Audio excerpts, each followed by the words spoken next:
Okie dokie. Looks like we're live. So, it's Saturday, which means we're doing our early, soon-to-be late stream today. And we're going to be playing a new game that we have not played before, that I am rather excited about, actually. I watched only about 15 minutes of gameplay, but it seemed like my kind of game. Like my kind of game. And so without any further ado, we'll figure out where the camera needs to go in a minute here. But the intro is quite pretty, so I wanted to get capturing right off the bat. So let's see how this goes.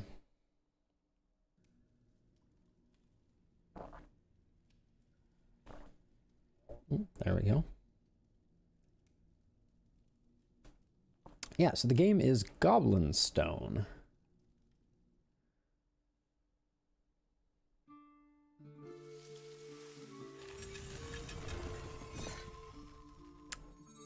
Spiffy. All right.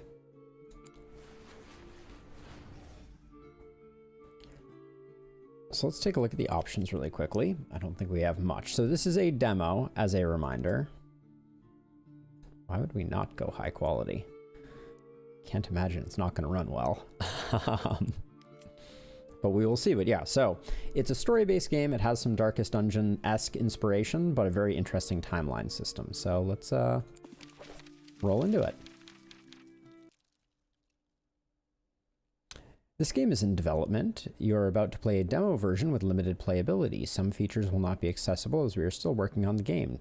The complete experience awaits you in the early access version, which I don't believe is out yet.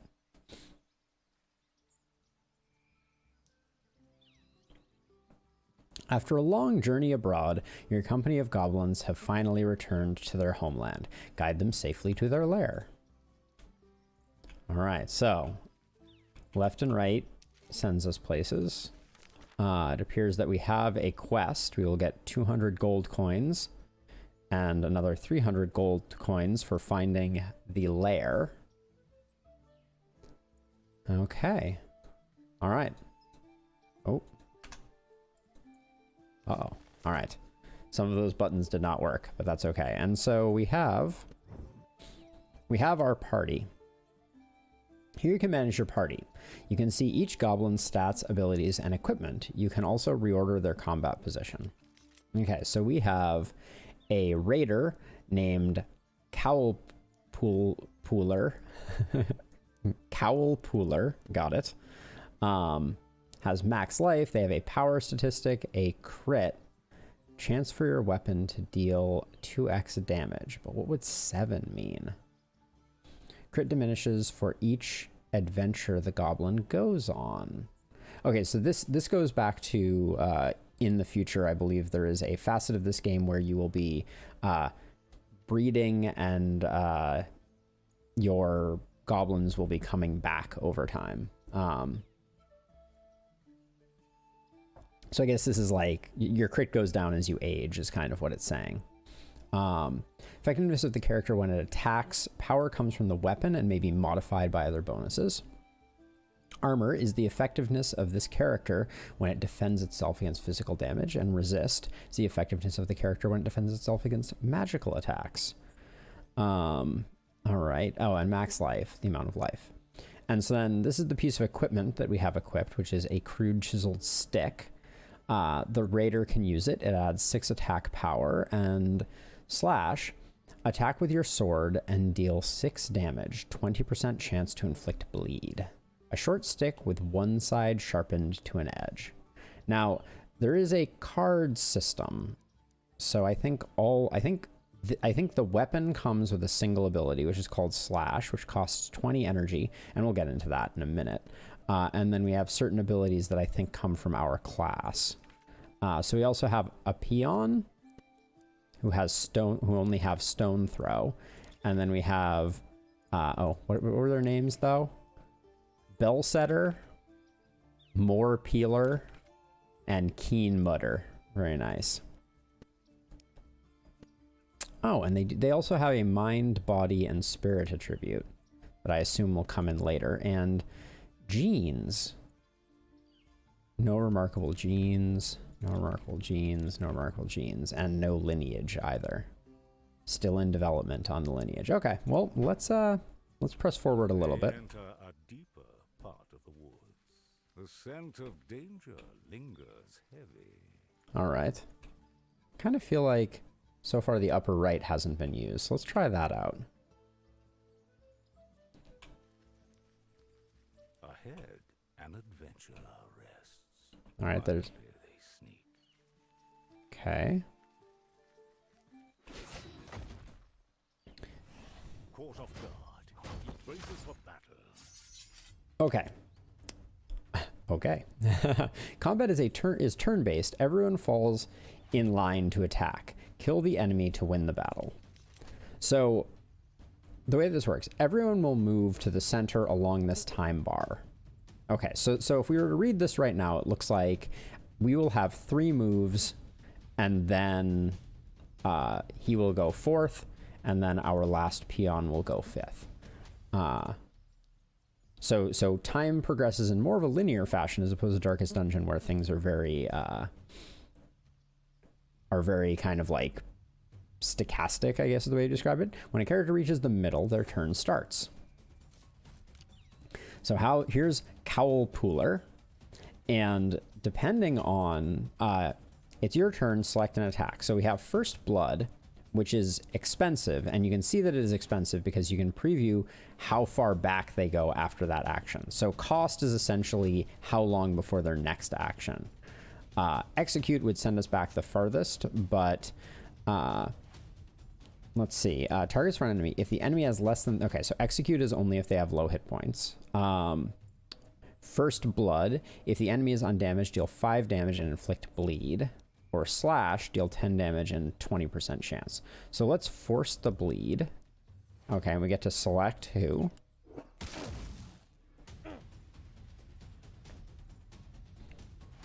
Okay, after attacking, position changes. So our character moves all the way back to here.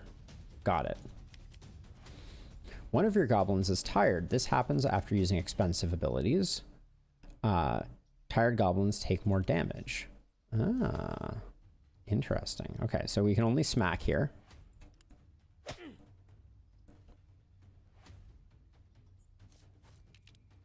Blood Rupture. Ooh. If an enemy is bleeding, remove the bleed and deal 10 damage plus 200% of the undealt bleed damage. So is this a kill? Oh, it's not a kill. Okay. But I think we definitely want to do it. Oh, so the preview... Watches you from behind iron bars. Interesting. So the preview only gave us a preview of the base damage, not the bleed damage. So now we can come in here. Okay, and our party is in this order again, despite the fact that it doesn't look that way. So given this setup, it strikes me as our party order should be swapped like this, and we should go Cowl Pooler, Moo Peeler, no, More Peeler, and then Bell Setter and Keen Mutter. Oh my gosh, easier said than done. How do I... press I. Joins their company. This fellow is clad in armor. All right. So we have a new friend. Let's see what's up with him. Again, no genes.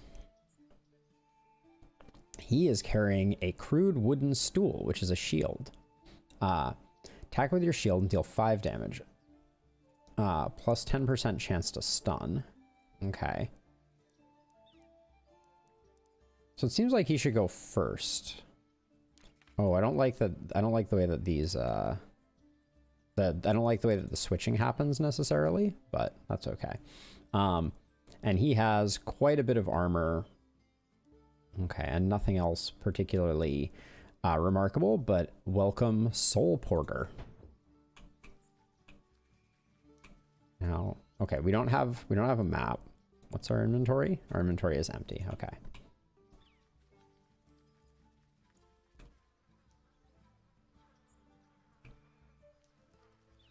They chance upon a carcass, concealed by the stench.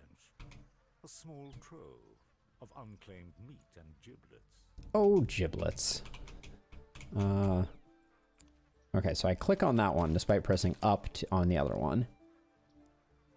We gain some furs and some gnawed bones. Leaving nothing to waste. Interesting.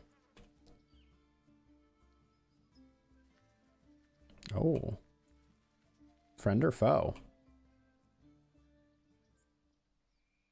They happen upon a downtrodden orc still clad in rags and shackles.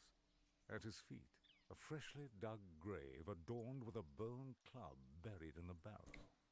The goblins timorously disturb the orc in his mourning. Uneasily, they speak to him, ask about a nearby ruin in these woods.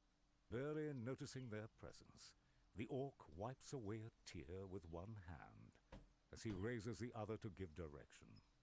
Politely thanking the grieving orc, the goblins discreetly withdraw and leave him to his sorrow. All right. Cute story event there.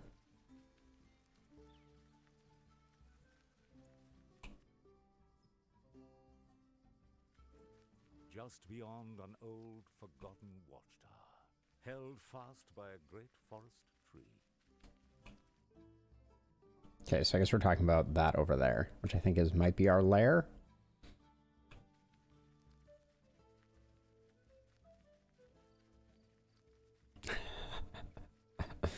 I think he fell down. Oh, I guess I think we're in for another fight here. Humans have taken domain. The road ahead will not be easy. So we have a ragged adventurer and a shabby adventurer. Can I get information on them? Ah, okay, just the mouse over.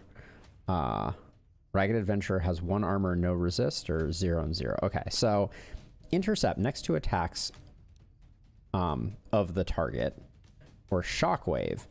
For the next 150 time units, attacks made against you will trigger a shockwave that will stun. So since we're moving to the back, I think we intercept. We don't. I guess this is the bigger guy, so I will grab him. So I guess that was a mistake. Huh? Why can we not use blood rupture? I'm not entirely sure. But we got the bleed, which is good. So, oh, that was blood rupture, which is, and we can't use, oh, we can use first blood on him. Okay. All right, so we're getting our bleeds in. All right, and we D-up on that one. Stone throw has a stun component, so I think we do that to prevent him from pressing forward. We can't stone throw the front one though. So I think we just smack this guy. Ooh, we're taking some damage though, for sure.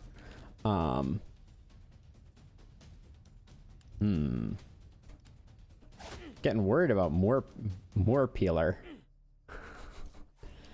Let's see. So now I guess we do shockwave. Because his next attack should go to him, and then we should... Another soul to join the Oh! For each death, you will be awarded valuable ancestry points at the end of the adventure. All right. So noted. Oops. We lost our tanky guy. I guess he wasn't that tanky. My mistake. The first one is failed. All right. Oh, crit. A terrible mistake was made. It's open. Actually, I want to look at those really quickly. Can be used to heal goblins. Converts to 3 food. Okay. And we get the crude wooden shield. We'll rescue this guy. It is garbed in peculiar vestments. It appears quite grateful and joins the group.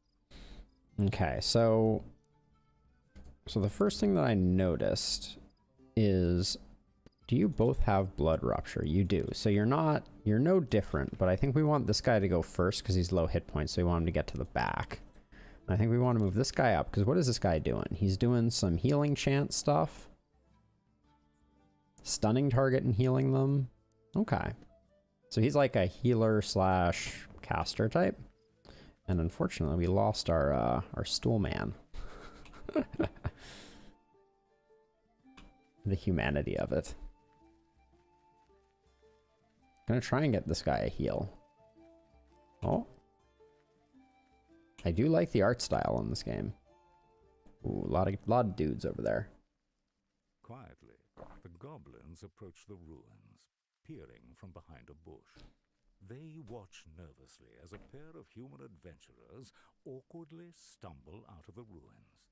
Deeming it too dangerous to proceed, they search for a more discreet way to enter the ancient ruin. Fair enough. This looks like a required, safer way. Okay, nice.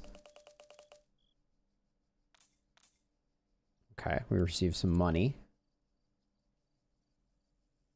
We did get one ancestry. I don't know what that does. I wonder if that part of it's implemented.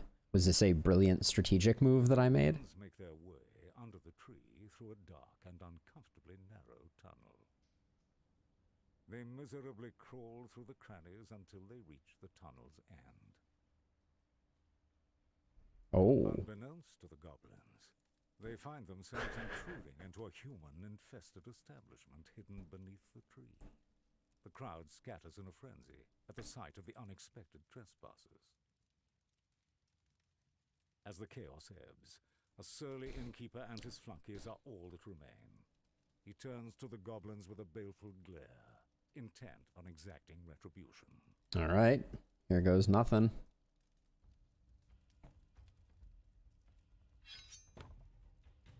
The innkeeper, defiler of the ancient ruin. All right. Oh, everybody's healed up. Interesting. Okay, we get him bleeding. He summons cooks.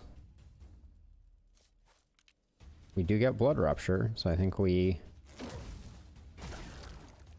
put some damage in. All right. Scary. Stunned and tenderized. Okay, what does tenderized do? Take 100% more damage from the innkeeper's tender smash. Okay. So this should put us in the back, so we shouldn't get hit, but are we... Okay, I think we're gonna go before he goes, so that means we don't have to worry about the getting tenderized here.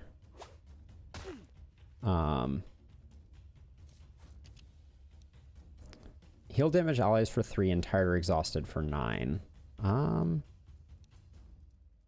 What does Hex do? Attack with your trinket deals 5 damage.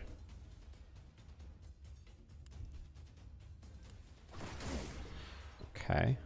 Oh, it's a very short attack. I'm a little nervous about him being so close to the front. It's good that he ended up there, but... Ooh, spicy. So getting your units in the back is a little scary, honestly. Let's fire out Healing Chant. Okay. Oh, we can't do anything. Okay. Keep hacking away at him.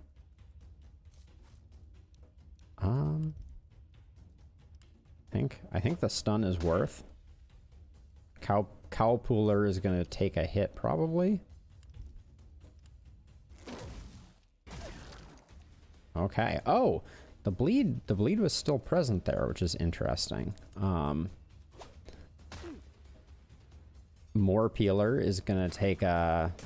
Oh, second line does 8 damage to the second line. I was not expecting that.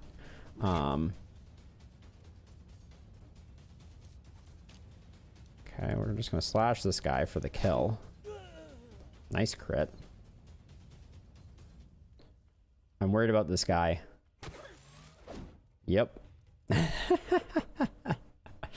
He is exhausted and stunned now. Let's push him back in the order a little bit. I think.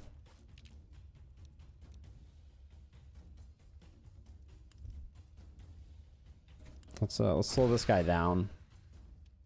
Okay. Okay, we get the easy kill here. So these lighter attacks are really quite valuable. More Peeler is going to be taking a hit next. Oh, we're landing those bleeds though. Oh, okay. He brought in more cooks. Got it. Oh, him hitting the back lines is not what we like to see. Okay.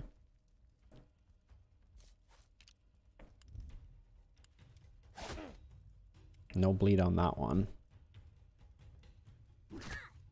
Okay, that's fine. We want the big hit here. That blood rupture goodness. Gonna stun him up. I want the heal. Ooh, yeah. Definitely get that heal going. Okay, big. This is bad though. This is the one where he does more damage. Ooh, spicy. All right.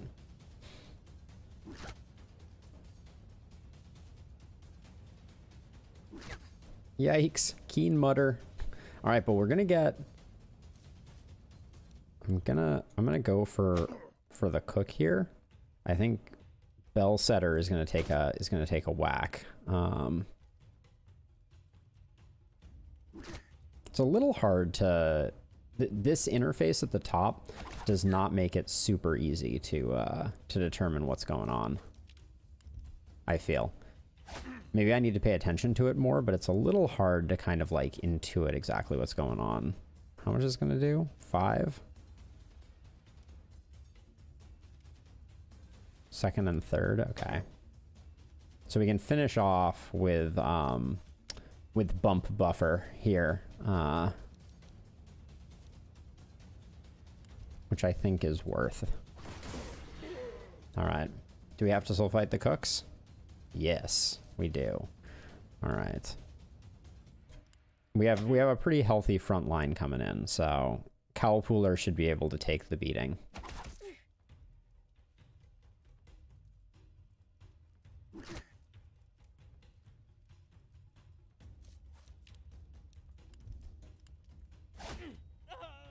Yeah.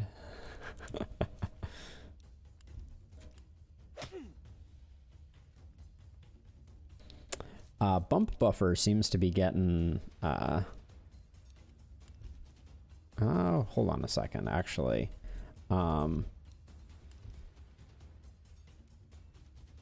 Who's going in what order? Hold on.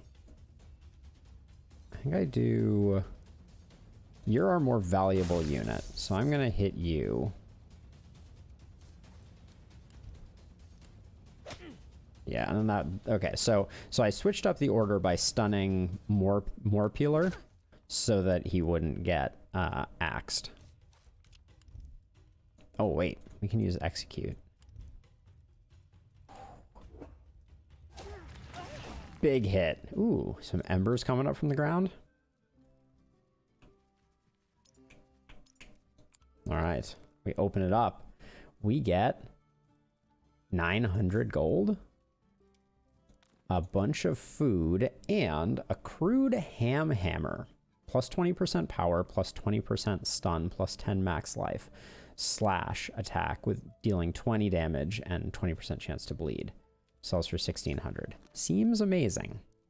All right. So that was, I think, our first boss.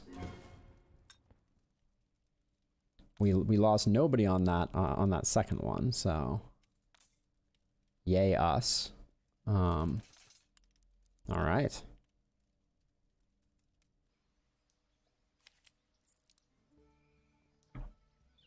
Certain game features in the lair are still under development. The complete experience will be available in early access.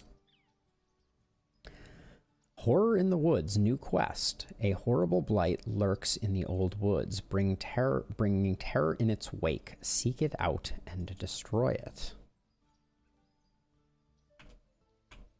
Okay, so we click and drag to navigate around. We have Scout the Merry Foothill, which yields some sandstone and some soft wood.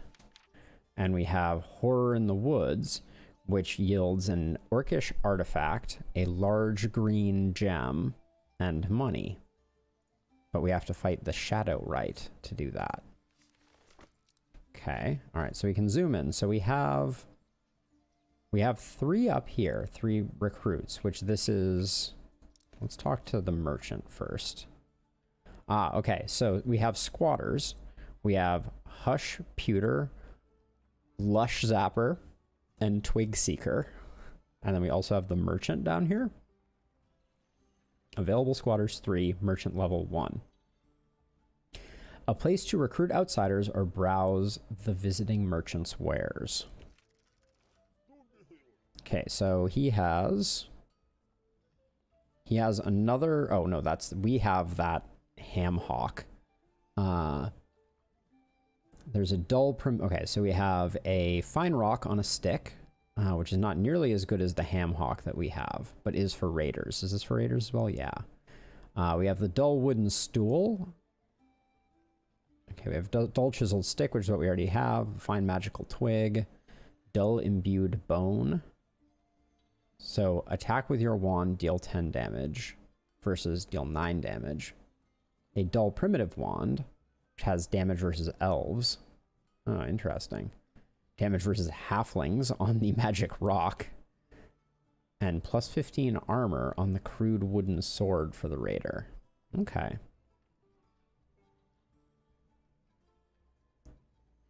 Okay. Are the furs important? We don't know yet. Oops. Okay, so let's take a look at Twig Seeker. Mind, body, and spirit. Effects. Enhanced body. Your body attribute is increased by 1 from genes. Okay, so this guy has a gene. Recruit to change class. Okay, so they're not locked into a class when you first get them, it looks like.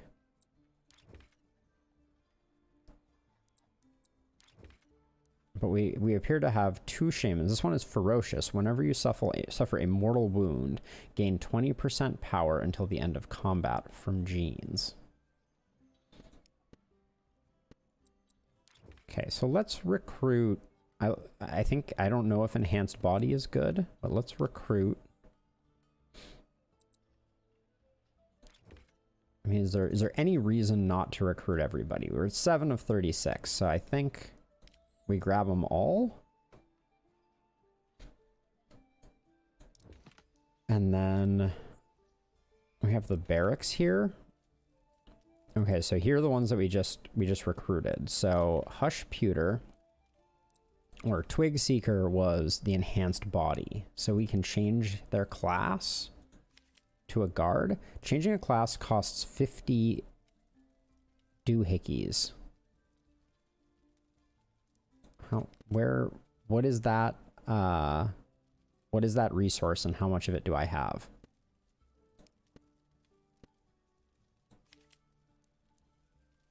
I can't mouse over it. Let's see if we go out here. Do we get a list of all of our resources? Maybe they're in here? Didn't look like sandstone. Okay, it's none of those resources.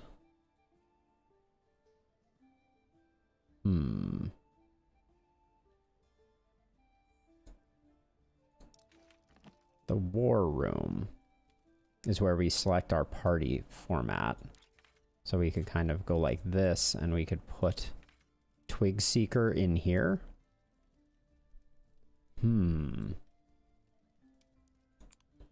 I wanna try. Oh, select a region to see available adventures. What is this thing? Oh, okay, this goes back out. I want to go back out for a second because I want to see if we have that resource and I just missed it. Change class, guard. Uh-oh. Before it offered it up to me. Did I spend something that I didn't? Huh.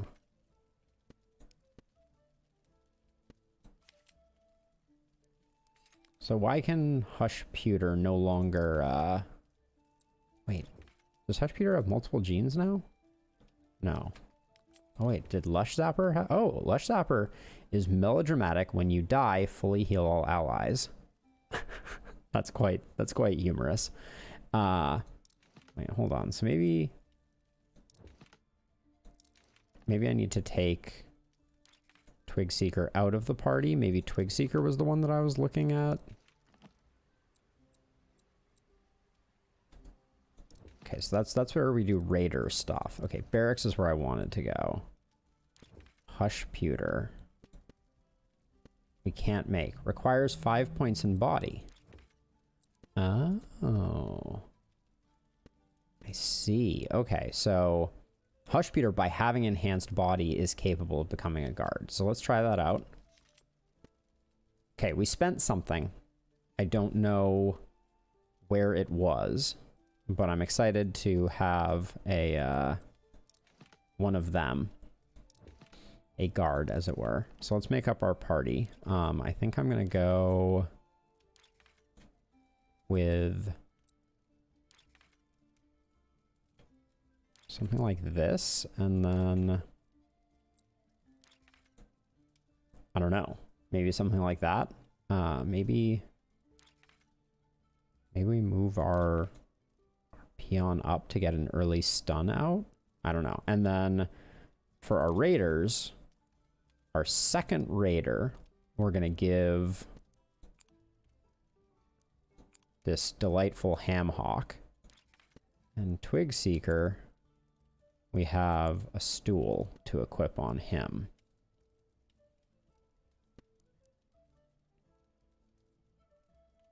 So we're not going to be able to use Rattle if Twig Seeker goes first. We will be able to use Intercept. I'm not sure I fully understand how to necessarily use them, but now we have at least a full party. Ancestors Hall. The heart of your lair and home of the Goblin Stone. What does upgrade say? Ancestors Hall, ready for an upgrade. Oh, requires one. Okay, so because we lost someone, we can do that. Available after upgrade. I don't understand how we actually do this. Oh, feature still in development. Okay, so we can't do that, but that would have been how we do it. We can look at Soul Porter, who died. The tome is also not available. So I think maybe normally we wouldn't have all of this before. What does the Warrens do? Okay, the Warrens is for breeding, which is not available yet. But that's what that's there for. We can also, I guess, maybe retire someone. We obviously don't want to do that. Okay, but that's what the Warrens is for. The Guards Guild Hall makes sense. But actually, we have... Our Raiders have done good work, so... Can we upgrade more Peeler? Doesn't look like it.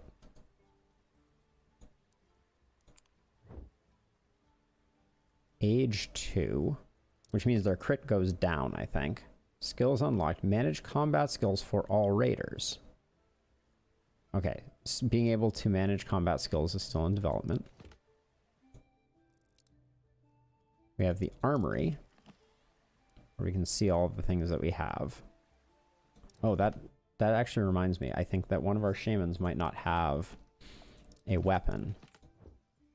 So what is the best weapon that we have at our disposal? That's power 10.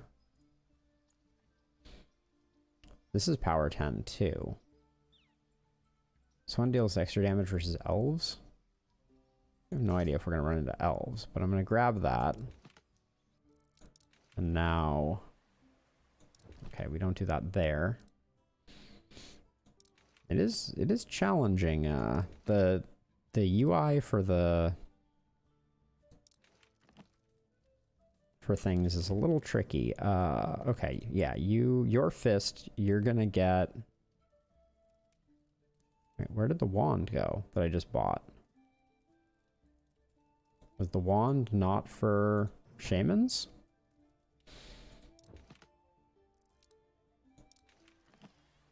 Did I not buy the wand?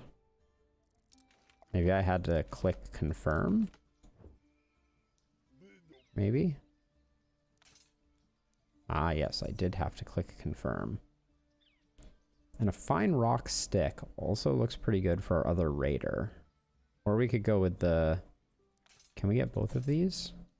No, we're a little short. So let's go that way. Oh, and we can sell that. I don't know if these are useful. And we can sell this because we got something else to replace it. And then can we afford the better stool? There we go. All right.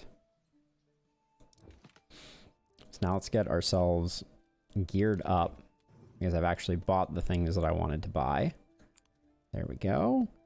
And our we have more peeler with the big ham hock. Toss that there, and now you have an improved stool, and that actually means that we can sell the other stool.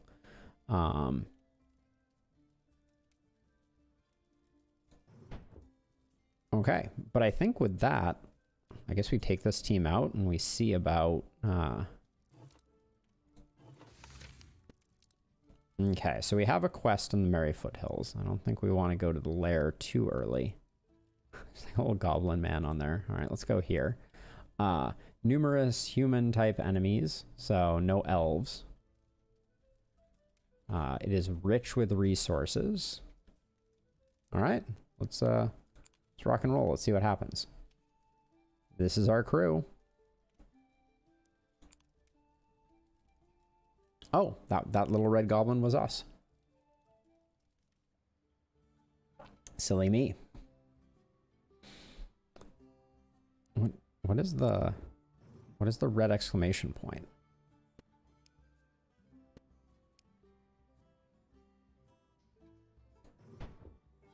They have a... Oh, it's gone now. Okay. So we'll just scamper along.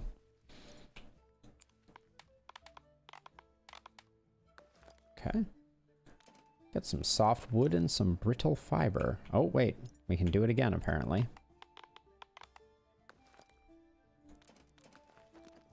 Okay. Nothing more there. Mushroom we can't mess with. Okay, we got to harvest more. I don't know how much of this game is procedurally generated versus other things, but ooh. Bundled brittle fiber. I mean... We're rich now.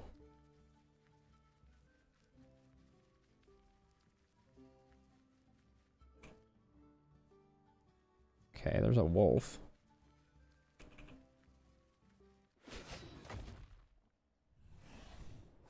Oh, a pair of wolves. Okay.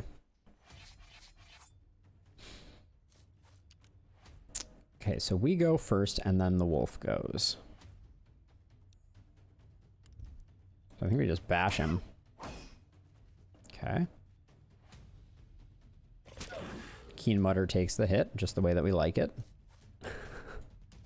We'll delay the back wolf further while doing a little bit of damage. And now we're going to go for our big combo on this wolf.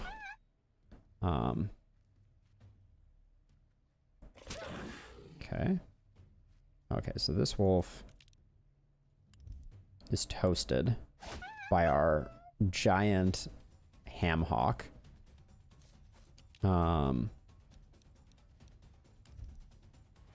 Okay, we got, hold on, what's our second, third, 4th. So we have plenty of action. So who do we...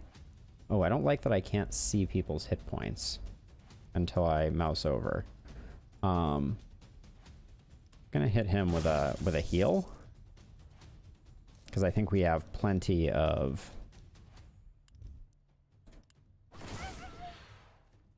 time before before the wolf was gonna get to go. So yeah, all right.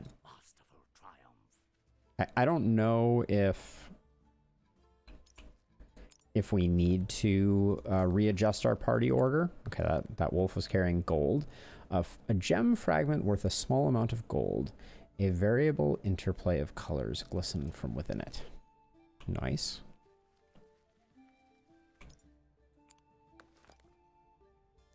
Okay, found ourselves a bag of gold. This forest is just teeming with gold bags, apparently. Looks like we're gonna do some mining.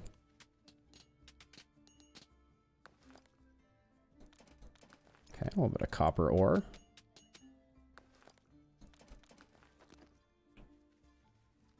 On we go. Spiders.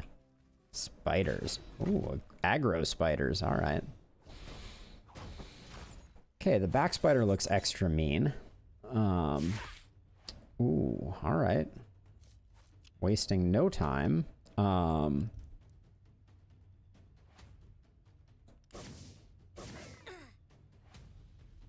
not sure if that's gonna be worth or not, but we'll try and slow him down a little bit. I don't know, how bad is poison? The end of your turn, suffer damage equal to 5% of your max HP. Wakey. If the enemy is stunned, release a flurry of attacks dealing a total of 28 damage. Whoa, okay. Nice. More peelers should be able to eliminate one of these too. Okay, it looks like we did not in fact heal up. So I'm going to... Oh, this is only... We only get one... We're gonna take a hit, but I think it's worth doing a bit of healing.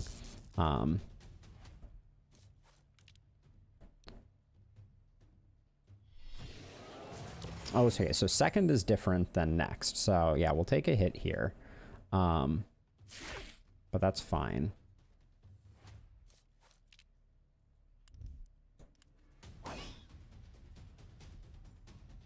And now Ham Hawk is gonna go ham on this dude's hawk. Those enemies expected an easy kill. A costly error. So let's see. So I just want to check this. Yeah, so he's down 1 hit point. Okay, so healing is... We definitely want healing to be a thing that we are considering at the end of battles. Like our hit points persist across. Okay. Really, that was it. Okay. Okay.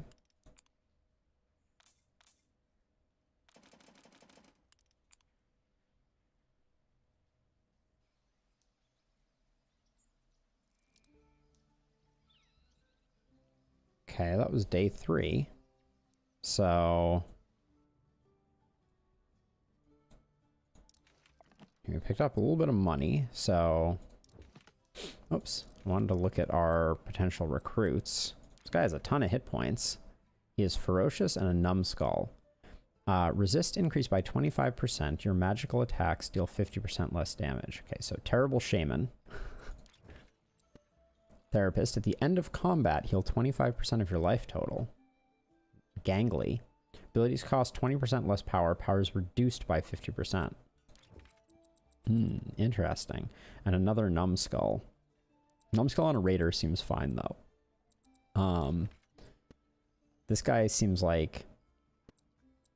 I mean, okay, so I think we recruit everybody that we come across. Even if we're not necessarily going to use them right away.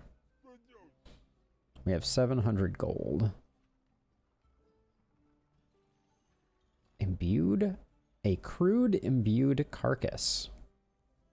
Seems like it doesn't do very much damage. A crude cobbled shield would be an upgrade. Power 8. So I don't see like an armor associated with the shield. We saw a weapon previously. Yeah, this one here that had plus armor. But...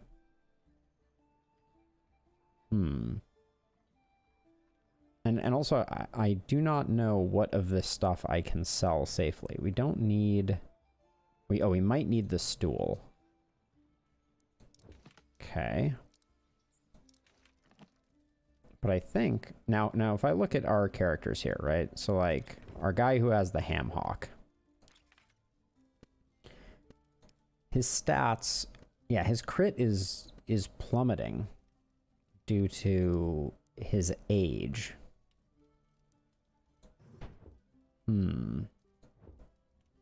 So yeah, so it's very interesting because it kind of like having old wizened goblins seems like a bad thing. Oh, so we have a new thing here in Whistling Heath. In fact, that's the only... I want to look at our quest book really quickly. Oh, I mean, I guess we just need to go there. So I guess we roll in there. The loot is poor. I mean, we don't have a lot of options here. But yeah, like, I think we're getting close to the point where, like, I guess you want your goblins to be more disposable because their crit goes down so much over time. It's an interesting dynamic.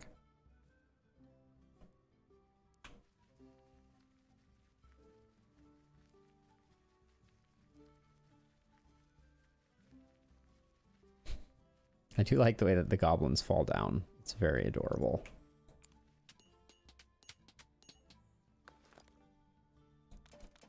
Okay. Expected that node to have a bit more goodness in it for us. That's okay. Okay, we got some foodage.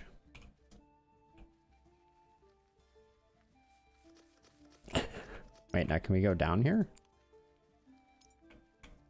Oh, so there's a fight that we don't have to do, but I mean... Okay, and that's why it does that scene change. Got it. Okay, so... That's okay. Twigseeker can take it.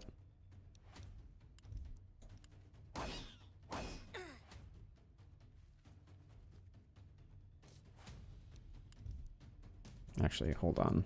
What do we get done here? Not enough. So let's soften this guy up. Oh, almost got the kill. Because yeah, this guy's gonna get out of the way, and then Cowl Pooler and Moor Peeler should do good work. I mean, I think we just chop. No, why? Oh, he's poisoned for other reasons. Got it. Okay. So everybody's getting poisoned here. Moor Peeler should one-shot. No problem. Yeah. That ham hock.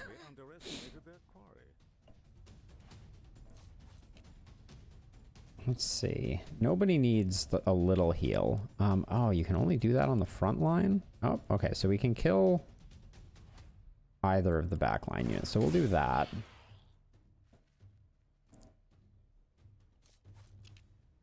I wanted Healing Chant. Because lots of people need it, and I don't know, does that remove poison? Looks like it might. Okay, it's a kill. It's a little overkill. And now we can't, yeah, okay, we're gonna obliterate this guy. You don't stand a chance. Cowl Pooler got him. So yeah, you want to be very strategic about your use of your big attacks because they push your people so far back in the order.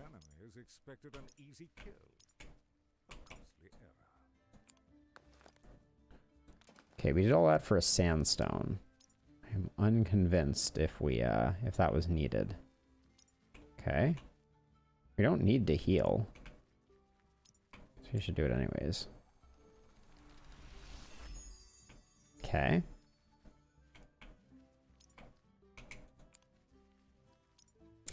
The animations are hilarious.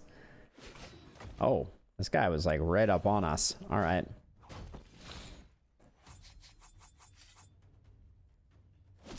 Whoa, right off the bat. Not messing around. Okay. Stun this back guy. Now let's see if we can blow up this front guy.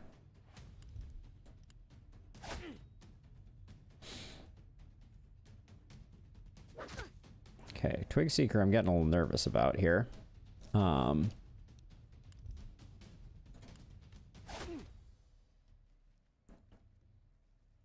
Okay. We only have the healing chant option here. Inflicting knockback. So I think we do this to slow him down and do a bit of extra damage. I want the single target heal here, and I'm not getting it. I'm gonna quicken you so you get to act hopefully before this guy. That does seem to be working pretty well. So stun this guy. We didn't get the heal off.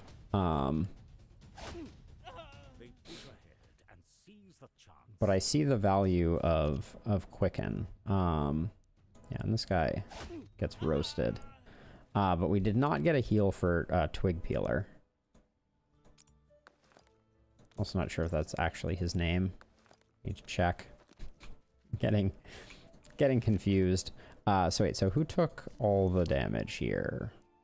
Yeah, okay, so we need to move him to the back.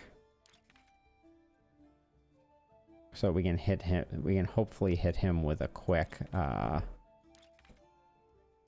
the reordering. I think it should really like shift your party order slightly differently, but.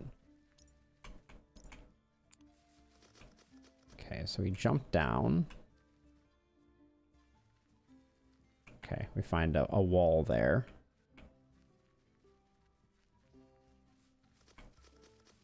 I like the way that jump worked. That was nice.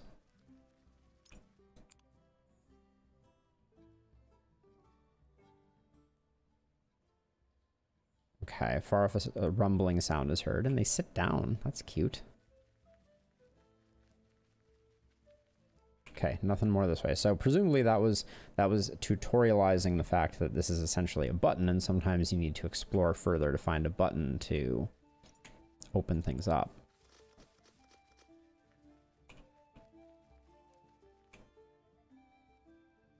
Okay, so I wouldn't have expected the rumble to happen until then. But here we go. Wolves.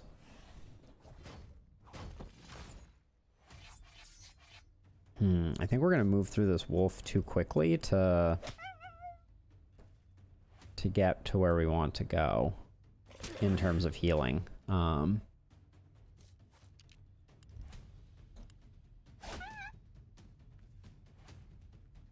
there's no pass option, is there?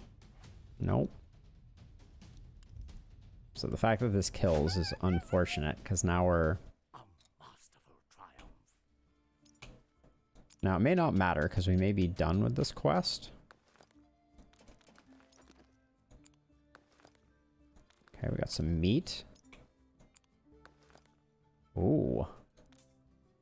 Got a crude stick for a raider. We don't need that. And we got a large blue gem worth a substantial amount of gold.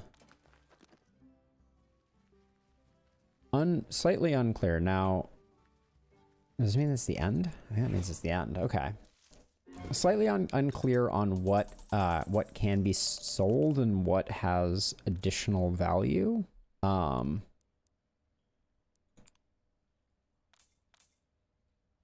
Okay, but we picked up a ton of food. They really want me to check the merchant. Got it. Day 4. Scout Furrow's Rest.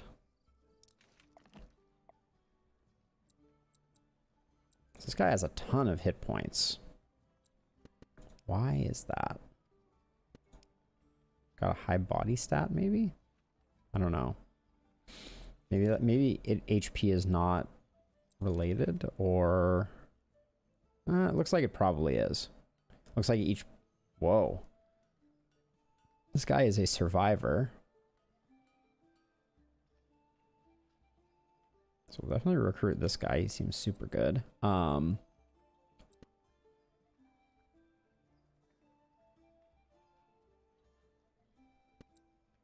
So I assume spirit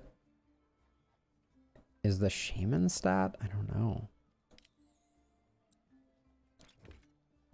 I mean, I think I'm just gonna keep recruiting everybody until that turns out to be a terrible decision. I'm gonna sell these, I think, because I'm not sure if they're worth anything.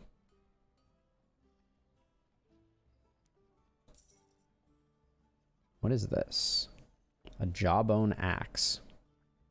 10% extra crit damage, or 10% extra chance to crit.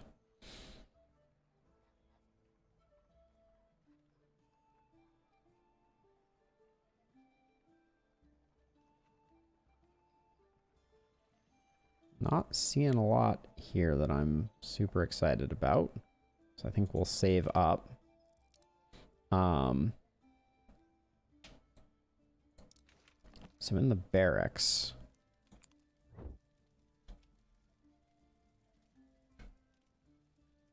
So we picked up Wayyarder, excuse me. And Walk Hunter was a numbskull. So we have Twig Seeker as our own. We've been a bit guard starved. Veteran can be collected when it retires. Oh, okay. So as they lose efficacy. Oh my gosh. How do I scroll? Okay, here we go. There's no world in which this guy is a good dude. Oh, so their age ticks regardless of. Okay, no, wait. Their crit is based on the runs that they go on, but there's no way that this guy should be a guard.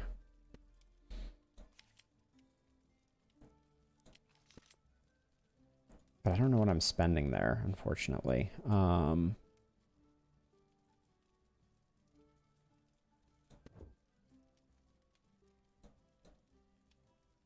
So you're locked in. Oh, okay, because you've been on 2 adventures and been in 3 battles. Okay. Roster management is definitely going to be challenging in this game. I don't see any reason to... Wait, I want to look at my equipment. Can peons use other weapons? Appears like no. Does that mean you never want to have peons?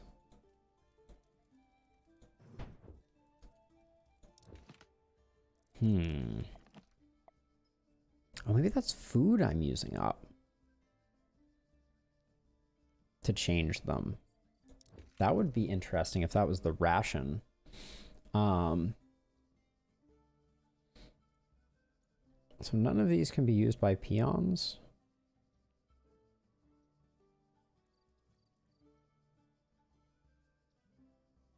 So this dull imbued bone seems very... Wait, this is... Okay, it's the same as the dull primitive wand, it looks like.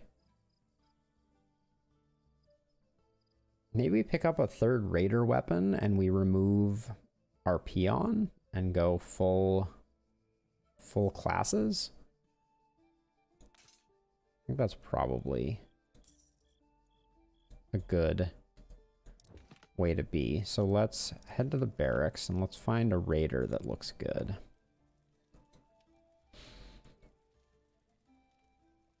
We have mash batter and we have loot powder.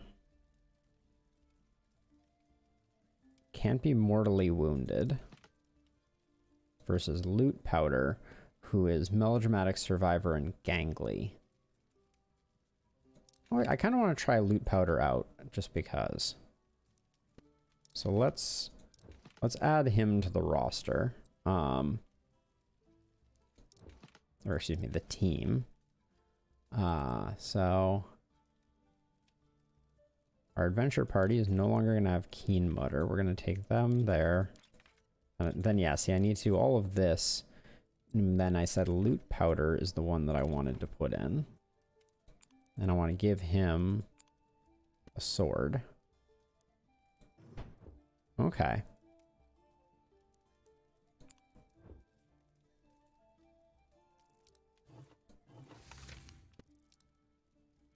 So we need to explore Furrow's Rest, which is normal loot, numerous enemies. All right. This is not the order that I wanted. I think that's the order that I want. Yep. So we can do the math on intercepting the first hit, and that's what we should be doing. We should be looking at who's going to be attacking after us. Yeah, so there's a red exclamation point. Maybe it's because it's his first adventure? I don't know what the armor that we gave him does. I want to be given armor to this dude.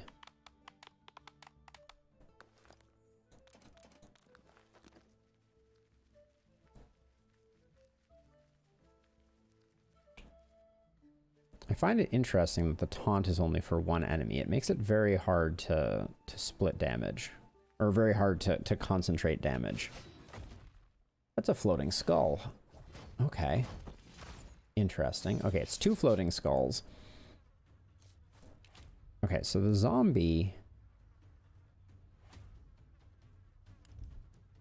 So we intercept on the zombie. Yeah, because that's not that much damage. That's just messing with our ordering. Okay, let's I think we just want to hit this guy hard. We get the bleed anyways. I don't think we need blood rupture. Do we need blood rupture here?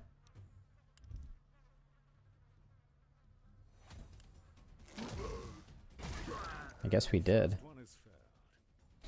All right, let's see. Now we're going 2nd, 3rd. Then they're going 3rd, 4th. And then we're going 5th at 17. I don't think we can kill both of them, but we didn't get any heals. So I think I want to try quickening Twig Seeker, because wait, so that moves him up. Wait, hold on. So it shows me where they move to. So if I do use this on him, he doesn't get quite up to Twig Seeker, who is in 4th. Oh wait, does Quicken affect everyone? No.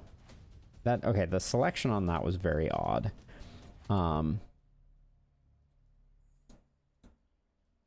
Yeah, okay, there's some selection issues going on here. Hello? I can't select this attack.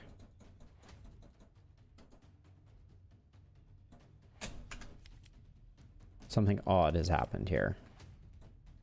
Also, escape not leaving menus. Except that menu. I actually can't do anything right now. So I guess let's exit and go back in.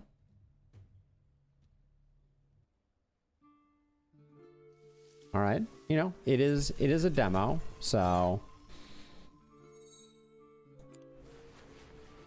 we'll see if continuing our story, if we end up where it ended up saving us. Okay, sounds like we're in the fight. Okay. Okay. I cannot cast my spells. Still? Is there something about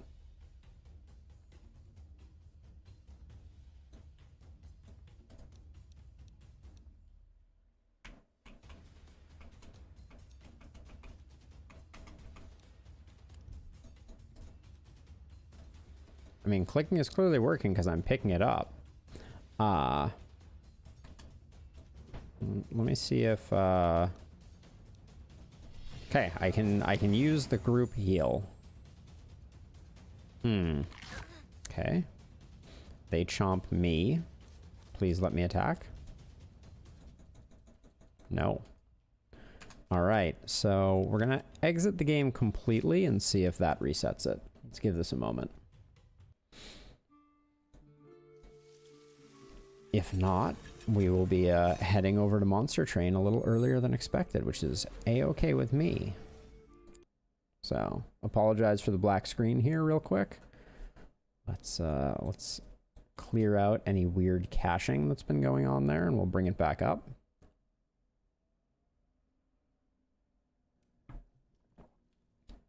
I love the artwork on this game, though. Very impressed. It has a very cute aesthetic. Whoa. I don't know if anyone else saw that or if I'm just tripping, but I like the music, and the music and sound design has been good too.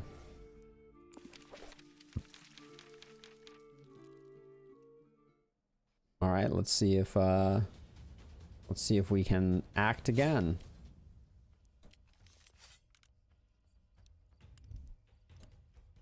Aha! All right, cool.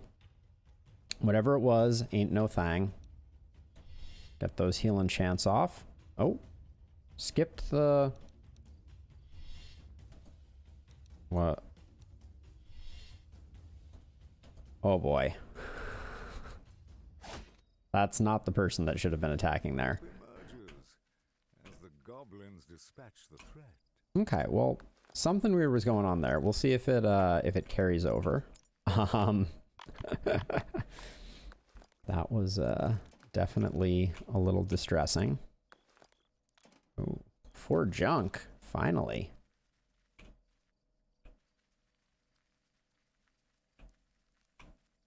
I love the way they trip. It's a very cute effect. Okay.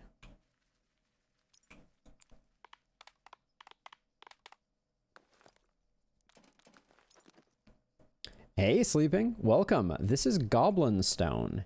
It is a Darkest Dungeon esque game that has kind of a an interesting play on the way that turn order goes. So I'll kind of walk you through it here really quickly. So you can see them changing order. Wow, this guy ambushing us was not very cool.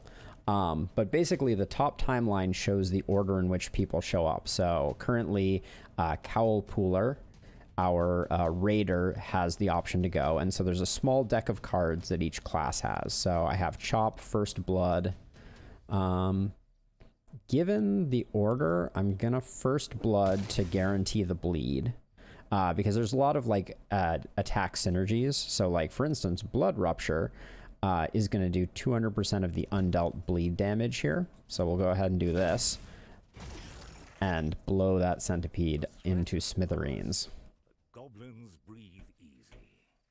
But yeah, it's a cute game. I dig the art style, certainly.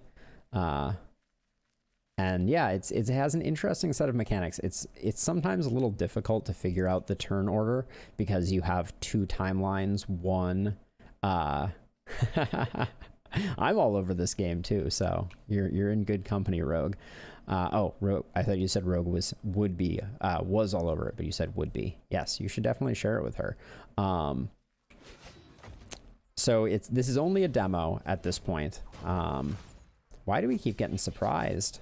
We're getting wailed on.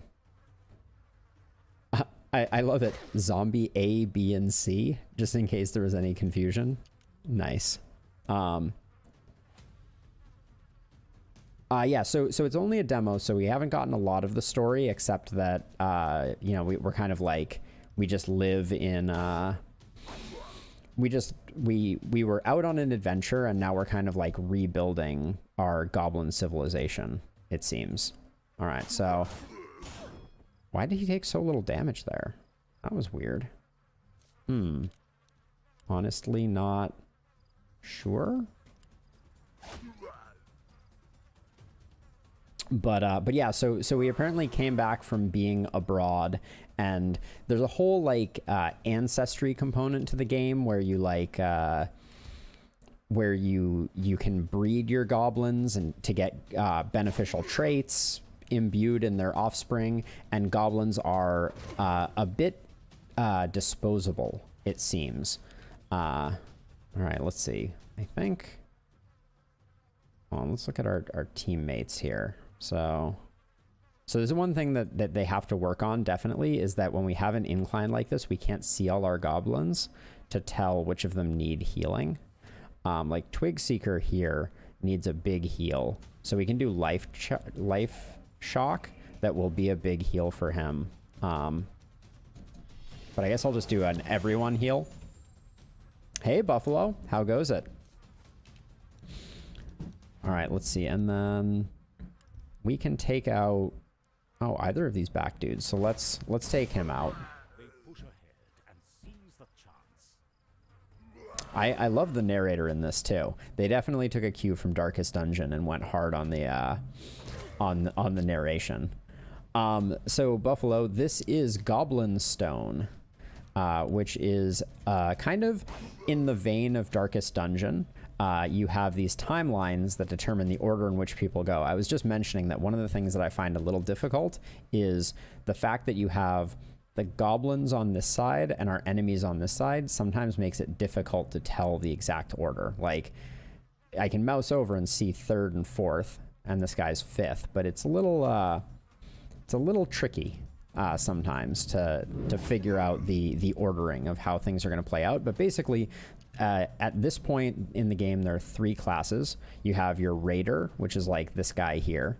And they seem like the heavy damage dealers, although I don't know, why is this guy doing so little damage? Oh, the weapon that I gave him is super low damage, but super high armor. Huh, I don't know how to take advantage of that. Interesting. Yes, it does have some definite similarities to Darkest Dungeon, but and the art style is pretty adorable. So I've been enjoying it. Now, I'm gonna stun our tanky guy to get him. Okay, I misclicked apparently. It's sometimes a little difficult to click appropriately. Gonna stun here. Yeah, the targeting has been a little wonky. This is only a demo, by the way. Buffalo. So the demo came out like a week ago, and I saw it and I was like, yeah, it looks cute. It looks kind of Darkest Dungeon-y, so you know, I can get down with that. Yeah, it has some interesting components. So far, it feels like the game is going to be a little simpler on combat as compared to Darkest Dungeon, and a little more complicated on roster, because your goblins are... so your goblins have... Oh, okay, it's doing this tutorial because I had to restart the game because it was broken. So every goblin has 4 abilities that come with their class, and then a weapon ability that comes with the weapon that they have equipped. And then they have max life, power, crit, armor, and resist. And what's very interesting is crit diminishes each adventure the goblin goes on. So you don't think of your roster as being kind of like static and lasting for a long time. Instead, you are regularly retiring your goblins and then breeding those goblins to make stronger goblins that have their effects. Like this particular one, Twig Seeker, had enhanced body, which your body attribute is increased by 1. And then plus 25 damage versus large enemies, but that's coming from the weapon. So some of these effects are genetic. That's designated by the chromosome icon.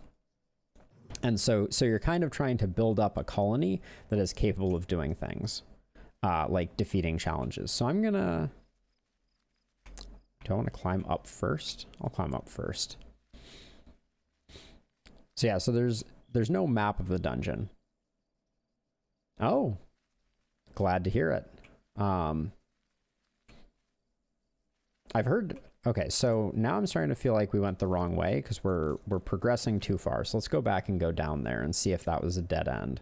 And when you say not bad, are you referring to the latency, the image quality, all of the above?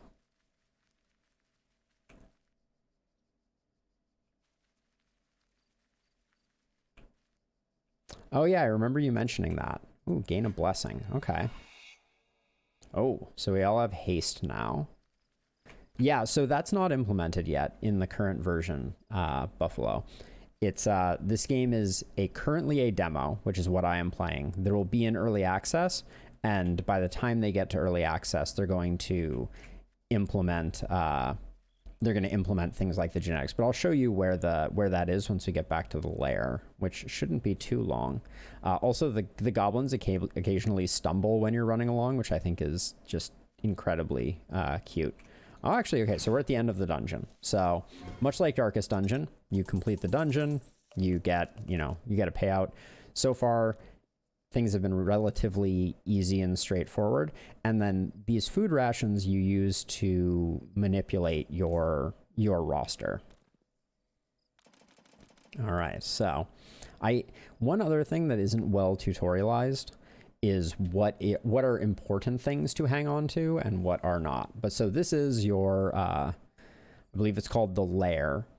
And so there's the war room, which is where you select things. You have the ancestors hall, which is where we can go to see that Soul Porter passed away. The goblins have great names, as a side note. But the armory is where we manage the weapons that we've collected. The warrens is where in the future you will be able to take like 2 goblins, Goblin A and B, and breed them to create kind of new generations based on their attributes. Not yet. Feature is still in development. There's a guild for each type of guy. We have a lot of raiders right now. We've been very starved. We have a few shamans, a lot of raiders, and basically none of the guards. Oh, the larder is where we keep our food. Interesting. I hadn't gone to the larder before, so there's that. Let's see, and then the guards guild. We only have Twigseeker. He's our only guard. The Warrens could have been named Bone Town. I think that would have been appropriate. And so then up here at the end of each mission, we have new ones to recruit, like Plop Yanker, as an example. Plop Yanker is plucky.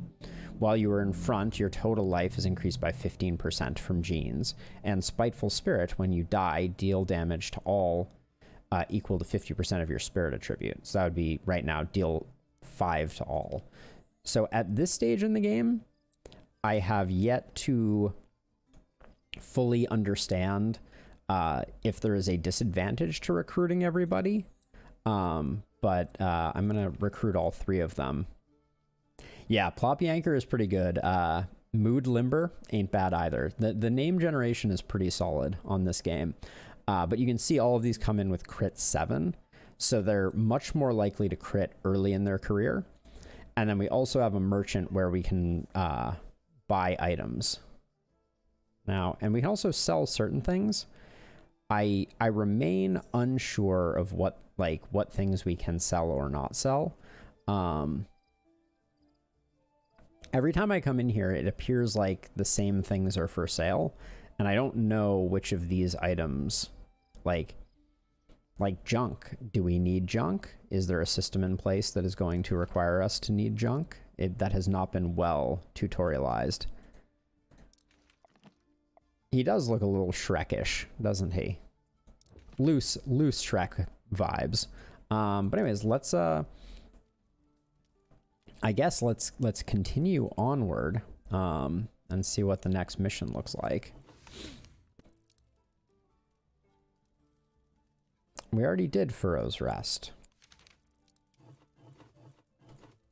Did I miss something? hold on. Let's look at our quests.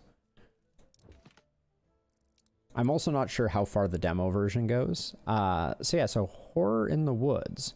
A horrible blight lurks in the old woods, bringing terror in its wake. Seek it out and destroy it. Location, the Goblin Lair.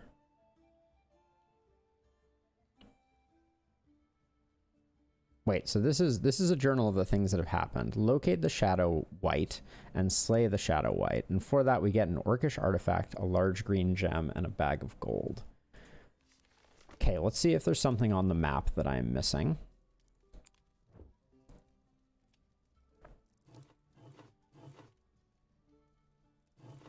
Okay, this is the only place that I can click. The lair is where we are. Then it looks like there's just Furrow's Rest, the Merry Foothills, and the Whistling Heath.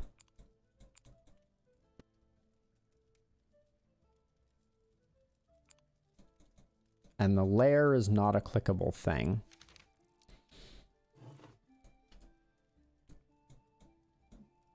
Oh, I have to click this button to go back to the...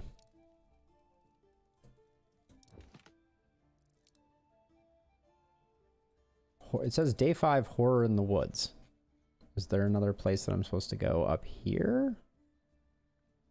We've already experienced one game-breaking bug with the game, so I don't want to give the impression that it is not an early demo. What's in the quarters? What does this do? Oh, so you can retire goblins and they end up in the quarters, which is interesting.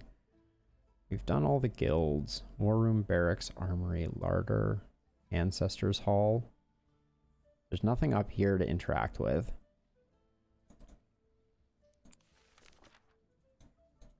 There's no way for me to click this. Okay, that scrolls. Well, maybe we're supposed to just do another of the dungeons that we have already done. Maybe. Let's take a look at them. So we have numerous enemies, normal loot, poor loot, few enemies. Oh wait, are there 2 banners here? There are 2 banners here. Okay, that was hard to see. So yeah, so this one was the one that we just did. Wait, this is unsavory figure has been terrorizing the local residents, earning infamy, sowing terror. As it saunters unchecked. Find the threat and put it to an end. We get a crude magic rock. That seems quite bad. So I don't think we're going to do that. I think we're going to go for horror in the woods and try and slay the Shadow Wight. What's the worst that could happen?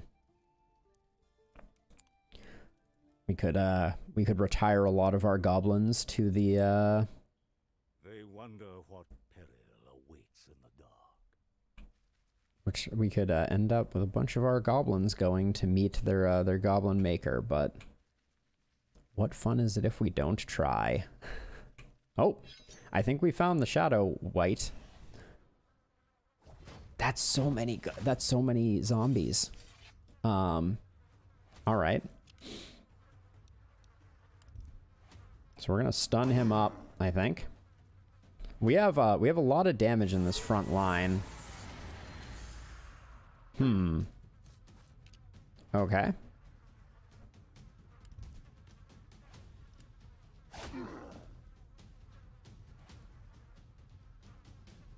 Okay, so yeah, so now this is unfortunate because now we have to cut through zombie A, B, C, and D apparently.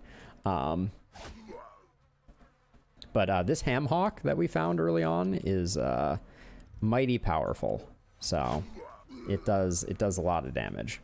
Okay, we haven't taken much in the way of damage, so let's quicken ham hawk. And what does drain life do? Your life is linked to the Shadow Wight. 1 life is drained every tick. Okay, let's top everybody up, I guess. Okay, so every tick may mean every turn. It's unclear. So Twig Seeker can force the next attacks that the Shadow White does to be on him, but I don't think we know what the Shadow White does, so I'm not sure that that's advantageous. This guy, I should have remembered, his sword seems just really bad. Again, we're wasting our Ham Hawk on a guy who's already low, unfortunately.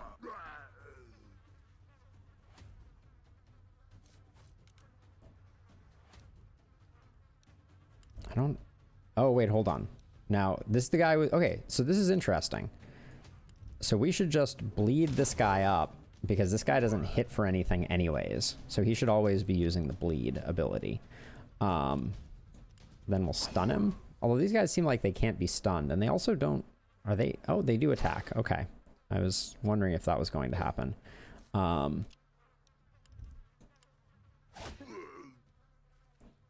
Unfortunately, the Ham Hawk is not going to find its target again.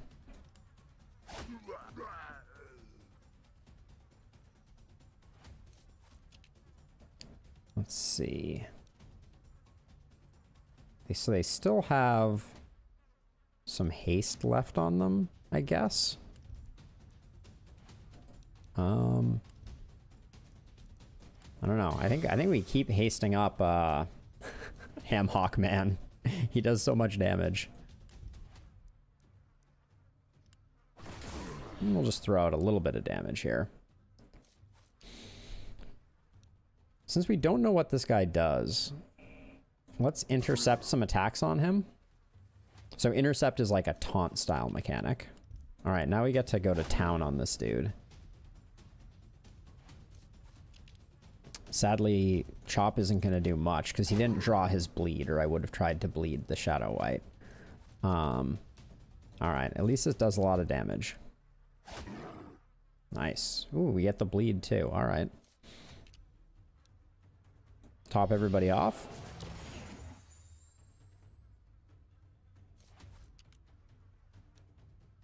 This is the one... Yeah, you have the armor, so we want to stack up more bleed on him. Oh. Oh, that was Blood Rupture, not First Blood. So Blood Rupture consumes a bleed immediately to do a bunch of damage. I didn't realize that he had that one, but that was nice. Let's see. The cards are random, but they are picked from a pool of class ability cards. And I believe that these cards are going to change over time as we level up our goblins. But right now, yeah, there's a... Yeah, we get what? We get 2 class abilities, and we always get a weapon ability. So this is Shockwave. For the next 150 time units, attacks made against you will trigger a shockwave that will stun all enemies and deal 9 damage to each. So I'm going to do this because we've already got the taunt on this guy. Oh, wait, hold on. We can execute. Oh. All right, Shadow White down. But yeah, so it seems like you'll be able to upgrade the 4 cards that they have, although you won't be able to guarantee that they always have a card because they're only going to get 50% of their cards. And then you'll also be able to select their weapon to kind of specialize them. And, you know, different weapons will have different main abilities that are guaranteed. All right, let's get rid of this last. Let's get rid of Zombie C, the most resilient of the zombies. So yeah, so this slash doesn't do much at all because this guy's weapon is an armor-based weapon. All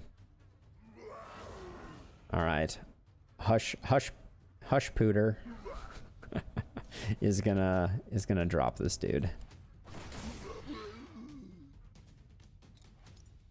All right.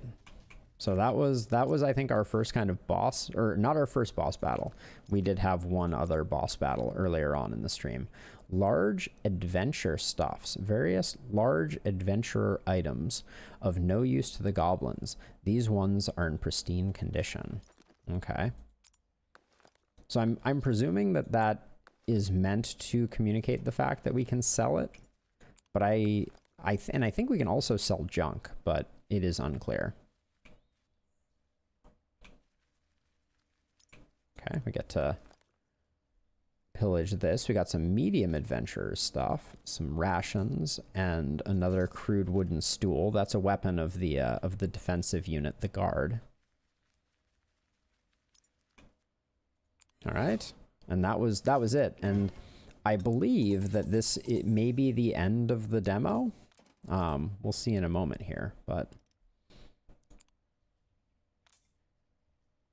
yeah, these goblins are getting too old, so we have to replace them. Their crit is getting too low. You reached the end of the demo. Please join our community on Steam for more information and discussion on the game. A more complete experience awaits you in the early access version. Cool. So that was fun. I'm glad we, okay, so, it's nighttime. We're out of quests. Yeah, so I think that is the end. We'll really quickly just see if the merchant has anything interesting, because so far the merchant seems to have the same stuff week after week. Yeah, see, these are the tiny gems that I sold him. So I guess we can get a bunch of money by selling things like the Orcish artifact and the large gem, but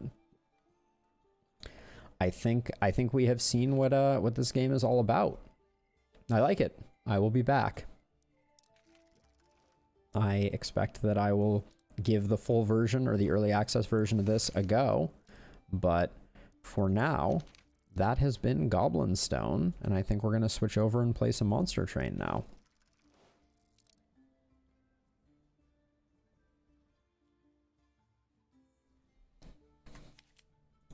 I liked it though. Yeah, thought it was a fun one. So let me change my title. Yeah, I think it'll be a fun time sink. We'll see how it competes with Darkest Dungeon. Darkest Dungeon holds such a special place in my heart. Yeah, and there weren't any options or anything like that we missed. Yeah, the art is awesome. The music sounds great. The narrator, much like Darkest Dungeon, really is pretty awesome. So, yeah, 2 enthusiastic thumbs up from me. And now I'm gonna kick up Monster Train, and while that's kicking up, let me adjust my my stream title. There we go. They really need to patch Monster Train. This intro not having sound is something that I am consistently running into. But then when we get in here, we have sound. So, gots to get that fixed up. But yeah, Monster Train is next on the agenda. I don't remember where I usually put my camera for Monster Train, but we'll figure it out. Twitch stream info should be updated now. Yeah, and let's see. So we have unlocked Covenant 25. So we can go random. And we also have these expert challenges now, which I don't think I'm going to start working on until I start getting some wins against the Last Divinity with random. So without further ado, let's dive into a Monster Train run. All right, so we have primary Awoken with secondary Wormkin, and it looks like we're picking up 2 Echo Snares, a Wildwood Custodian for some draw, and 2 Wildwood Saps. So we have a bit of early regen, and we have quite a bit of consume synergy. Let's take a look at the artifact first. Yes, the worms are maxed out. Yeah, so now we're gonna play all the different clans. So apply Dazed 3 and Melee Weakness 1 to enemy units on the bottom floor in the first wave of combat.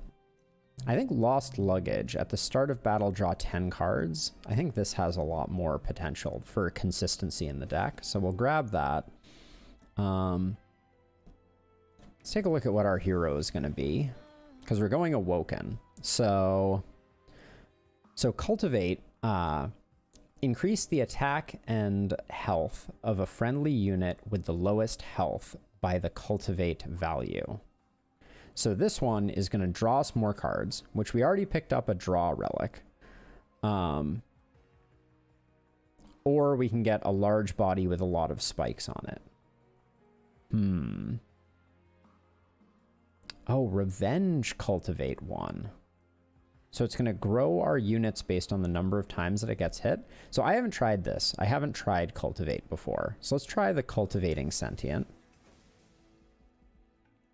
And we'll pick up the money just in case. I think we can definitely take this one on. We have plenty of regen that we can stack up, so we'll set up on the top floor. And we should be good to go. Oh my. Let's set that game speed to ridiculous. We'll put you down. We'll put you down. And then just stack a bunch of regen that'll keep him healthy for the future. Wait, why did they not die? Oh, I picked Cultivating, not Spikes. Silly me. All right, let's get some Reap triggers so that we don't take a bunch of damage here. Interesting, yeah. So every time he's getting hit, okay, so this should kill all of them. Good. We can stack up a bit more regen there. Get that Reap out there now. You may need a little extra. All right, yeah. Oh, we actually should have let the we should have let them get up there to get more Reap triggers, or more Cultivate triggers, excuse me. And then I think we just want to keep our regen ticking.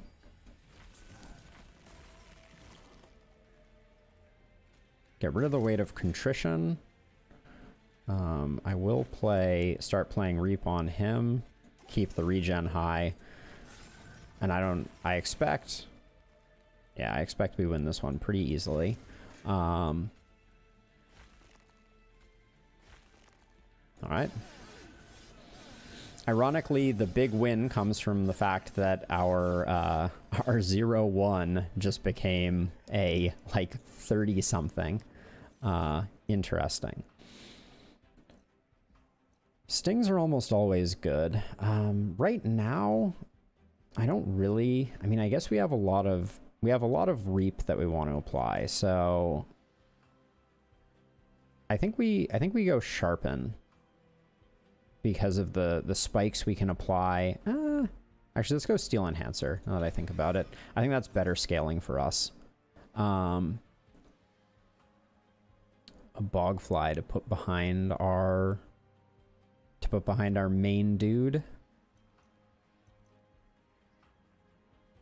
Sure. We can potentially infuse it into something else. All about that early Merchant of Steel.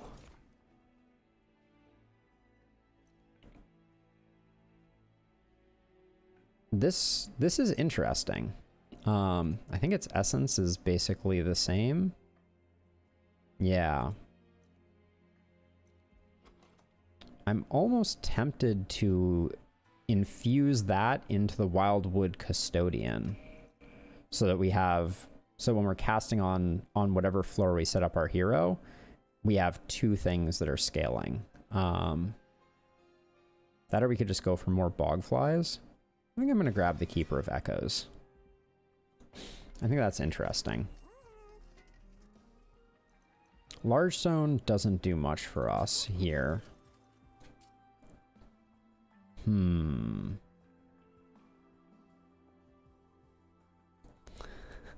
It's weird, but I think I'm gonna put this on the Wildwood Custodian, because we're gonna infuse him in. Yeah, let's do this. All right, let's get weird. We're gonna sacrifice the Keeper of Echoes into the Wildwood Custodian. All right, and then magic power plus 30, we don't know. We have no real use for. So, all right, let's see if this weirdness pays off. You have sweep, but I think we will have scaled pretty huge by then. 10 armor. The problem is our first, depending on what we draw, our first turn, we may not get the kill on everything with the 10 armor. Yeah, exactly. Almost always half the time. It's gonna be hard to get enough reap to kill all of them on the first turn. I think we do it anyways, because the unit draft is so useful.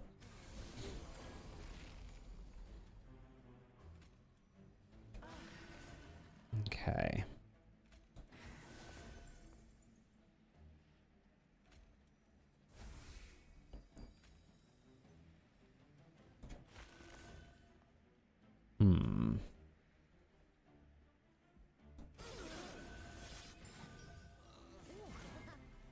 Yeah, he's not scaling up fast enough.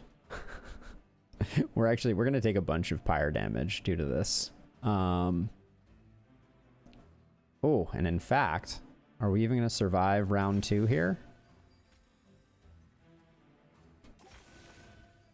How much damage are they doing? This guy's doing 18. Oh boy. I think we're just dead. Weirdness does not pay off all the time is what we're learning. Yeah, we're toasted. I mean, so I can do this. And this. But they're gonna die anyways. Yeah, we don't get through the armor, so... Yep. We're dead to the boss. Alright. I've learned my lesson.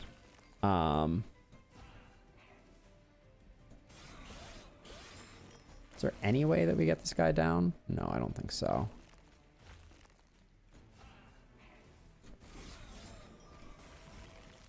It was an ill-conceived plan. Yeah.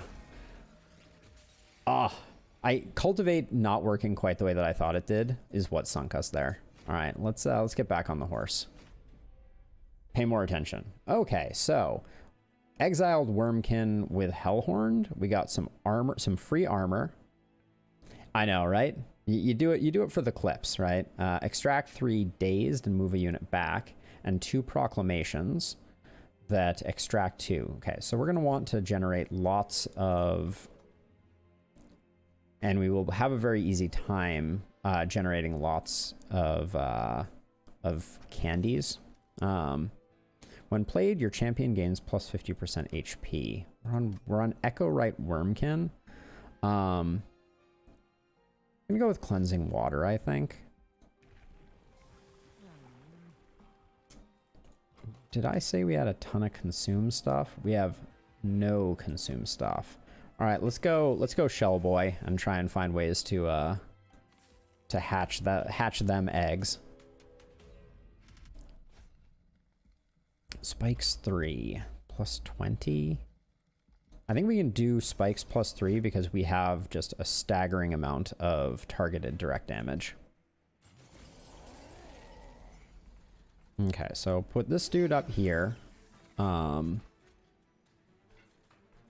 then let's just make sure that there's nothing crazy going on. I'm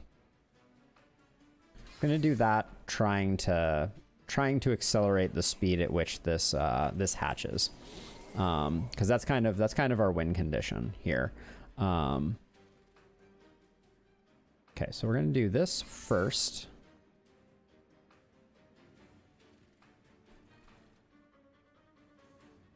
We have time to get rid of those. We're getting this guy, so we do that.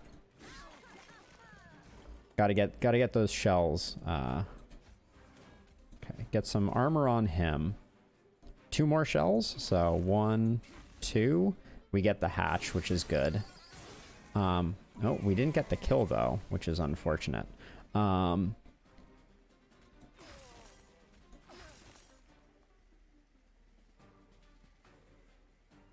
We don't want to play extract here. Because our a huge amount of our survivability is going to come from getting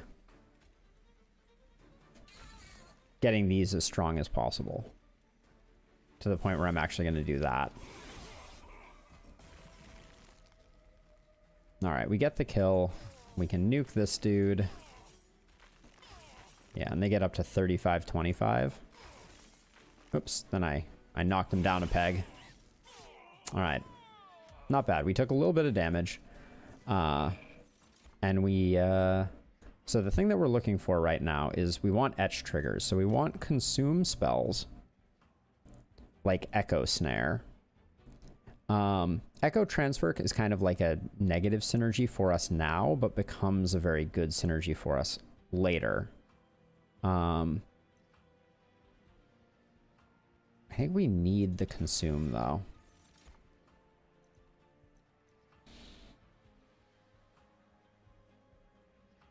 I think we grab the welder helper as well. It's not fully coming together in my head. So this could be our frontline tank on the top floor. Because our hero is 2, but the egg doesn't count as long as we play the Shard Soul Carver first. What that means, though, is that we don't have the ability to play our welder helper on the top floor.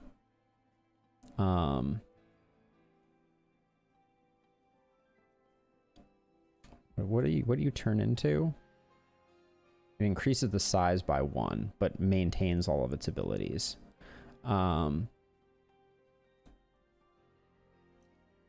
Is +1/+1 to friendly units better? No, I think we go. I think we go with this because we need the defense. Let me look at him. Yeah, I think we just make him more tanky. Quick doesn't do much on him. We're eventually going to want to put another egg up there so that our heroes consume works more effectively. I don't think in his current form he doesn't benefit much from quick.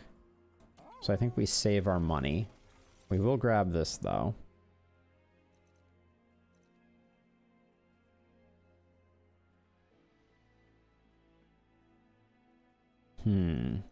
Let's go with improved firebox. Maybe we'll get some big X cost cards that we can use the first time around.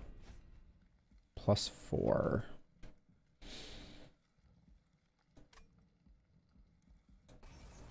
I think we go for it.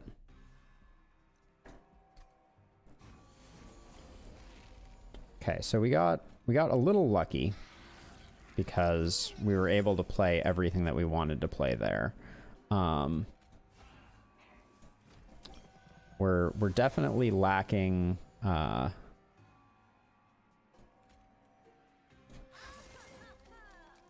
definitely lacking ways to get our eggs hatching quickly. That's the main thing that I'm worried about right now.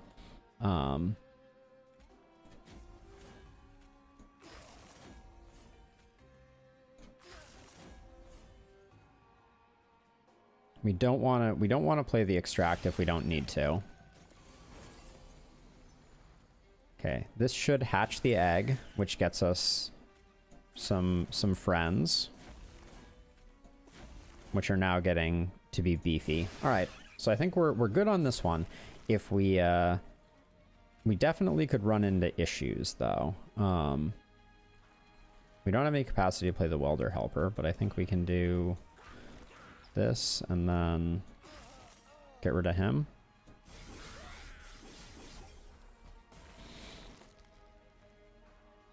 Let's see. Get rid of that. I mean, we win here, and I don't think dazing him is not particularly useful, so I think we just stack candy, get these guys up to 30/30s. Okay. Going better than last time. But I don't think we take any of this.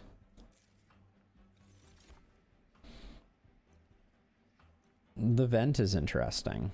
Also, the molting imp dealing 15 damage as a unit is quite nice, but I think we take the vent because it's an infusion trigger that we can play for 0. And I think we grab...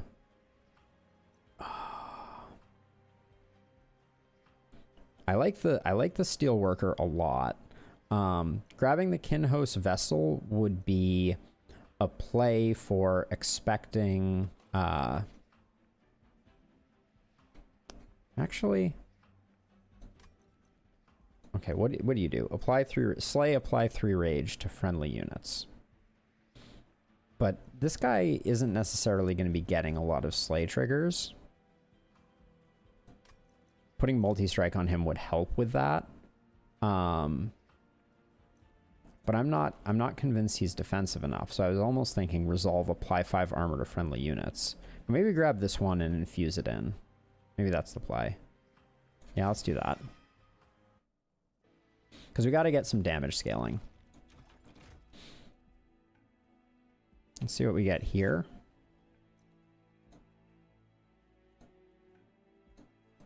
Oh, I think neither of these. Well, we could put this on the floor below.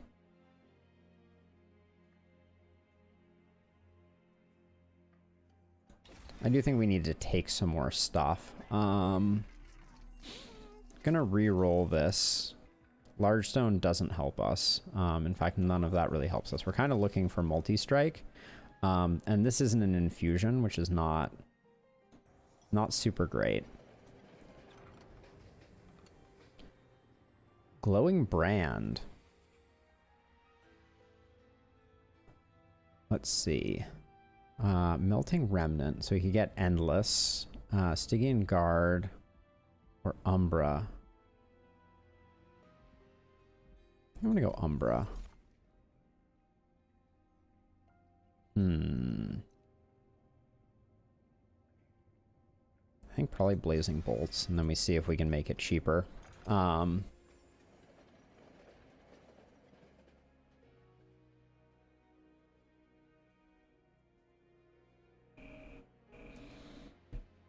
we don't take the money because we're already not in great shape. Yeah. So this is gonna be a floor, for now at least. So in light of that, do I toss the large stone on him? And the damage on him? I hate to do it, but I think we kind of need to, because we're gonna be setting up. Oh, did I just put the large stone on him? That may have been quite a mistake.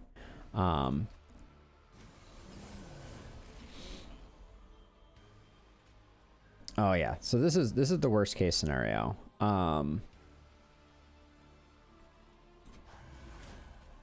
So we have to do that, which is not really what we wanted to do.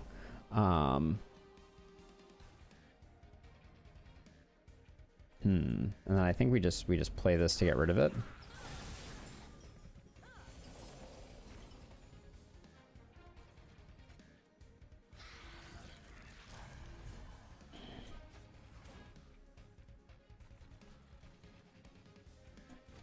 Okay, so we need to get rolling on hatching the egg for sure.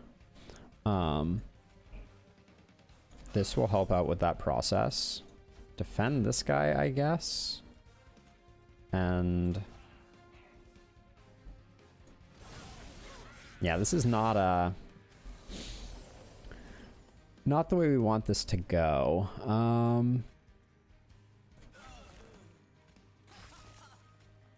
Okay, that gets us hatched, which is a help, because now we can start working our way up.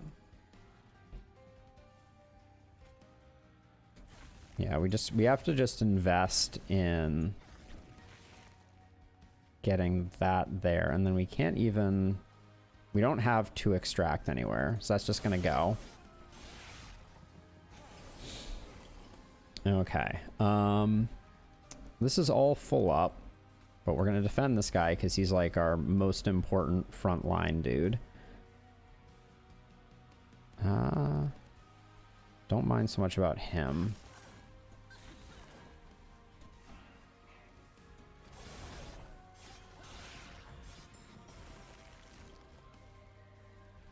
I think we're in okay shape. Why are you taking 5? She doesn't even attack. Oh, extinguish, deal 5. Got it. Okay, so that's going to happen no matter what. I think I take extra hits here with Soul Crushing Guilt. Yeah, okay.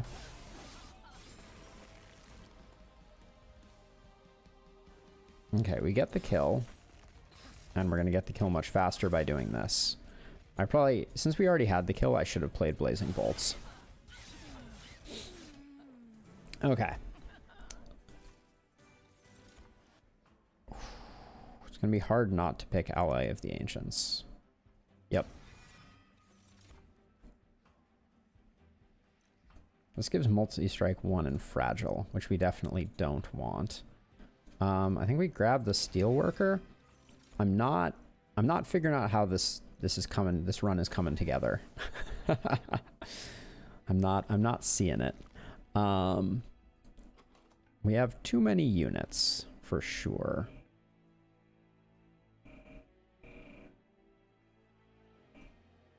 And who we don't have. I think we go. Well, I mean, do we have too many units? Kind of not. I think we also need the duplicate. So let's see what our draft pick here is.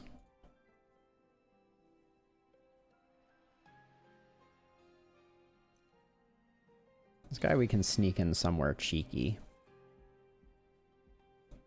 Our champion, we're going to go bigger egg.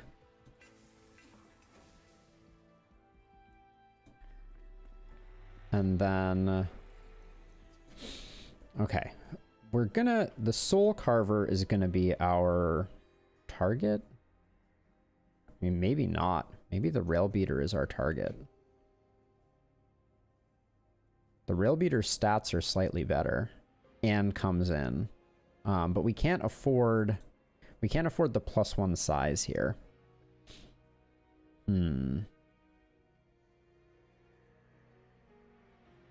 I was originally going to put the Branded Warrior into the Shard Soul Carver. I think I'm still going to do that.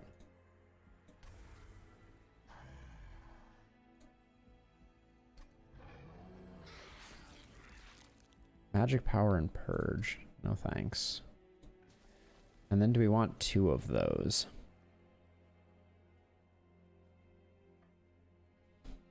Kind of think not, but we're so starved on consume spells. That's the thing that I'm worried most about. I think another Ally of the Ancients is our best choice. But our front line in front of our hero is gonna be determined. For 150 gold, we're not utilizing the gold that we have right now. Oh, this is super bad. I'm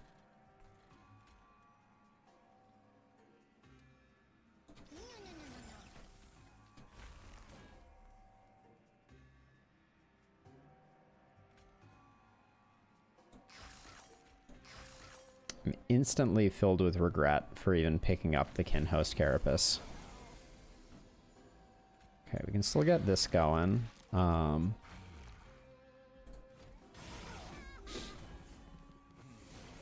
Putting down the Rail Beater was questionable, I think. Okay, we get the hatch, which makes the difference.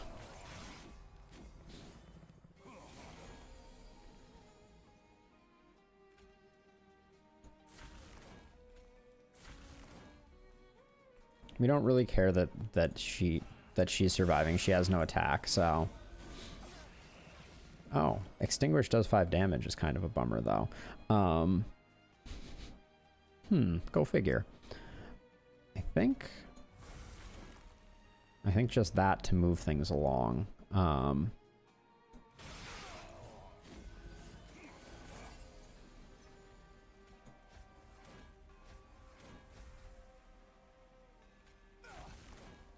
Oh, him not dying.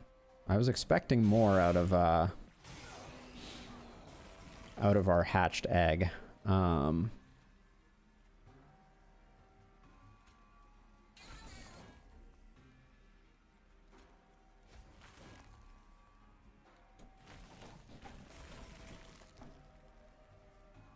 Oh, not getting the kill, you say? Surprising. Oh, I guess stacking up etch on the top floor is not nearly as useful anymore. Or stacking up shards on the top floor is not nearly as useful. This is only useful if we get it innately. We have no consume cards right now. I think we do this anyways. None of that works for us.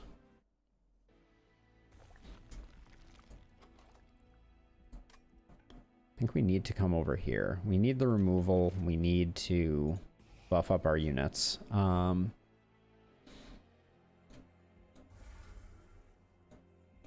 Get rid of 2 train stewards. This is good. Endless. I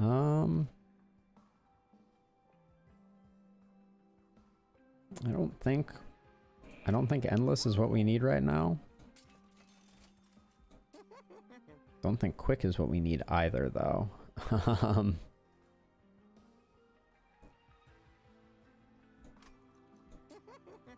I'm gonna make this guy bigger again, and I'm gonna put a steel worker into him. I think that's the best, the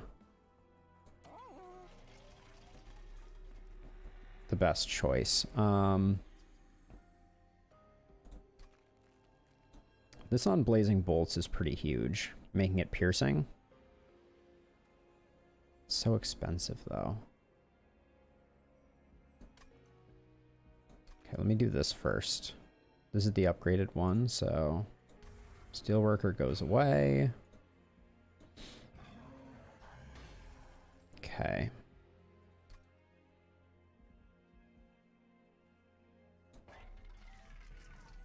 Gonna purge the Kinhost Carapace because it is so bad for us. I'm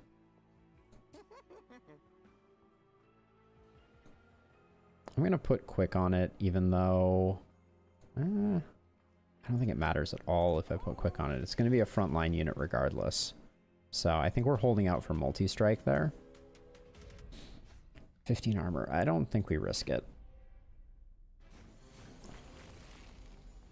Okay, this is the way that we like this to go. All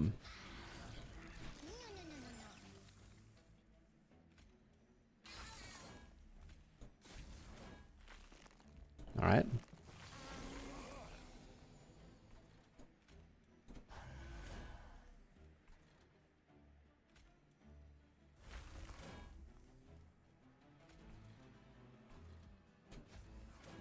We missed the ferry, unfortunately.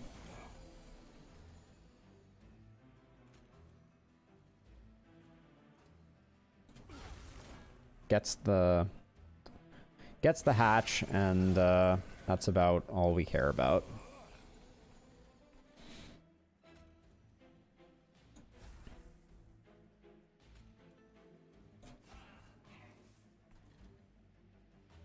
Yes, we benefit a lot less from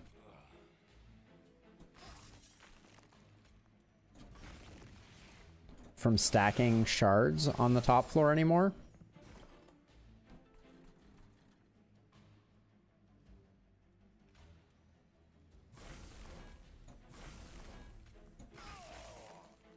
Ooh, we don't get the kill, you say? So we can get the kill by doing this. Was it worth it? Unclear. I felt like we needed to do it. Oh my gosh, these guys are hitting so hard and we're not getting the kill. I think we lose. Damn. Damn, damn, damn.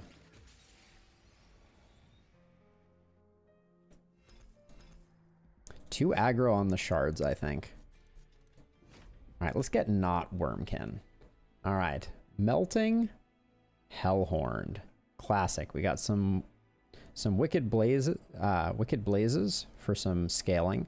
We got some draft and we got some welder helpers. I like it.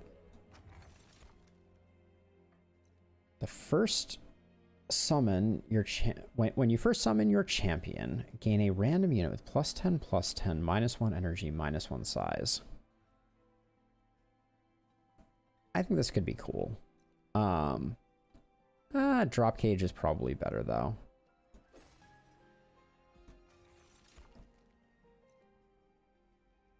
Capricious Reflection early on, I think, is really, really strong.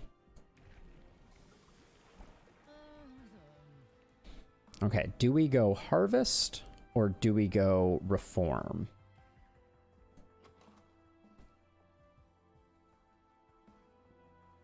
Right now, Reform looks really good.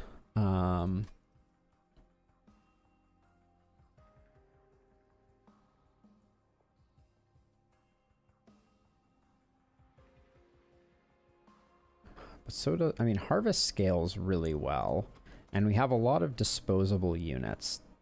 We don't have any way to reform units right now.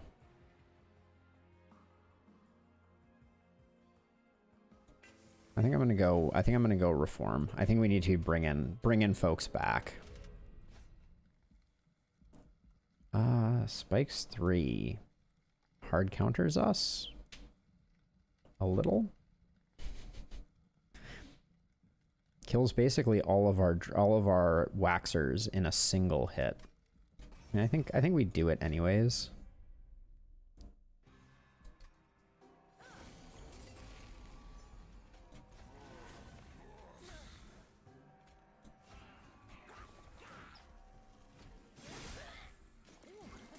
Okay.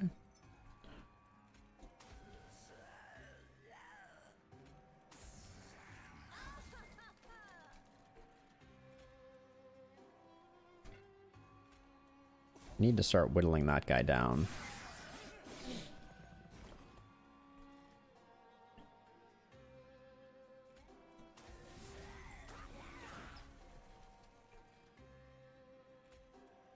Oh, we gotta hit her first, because otherwise...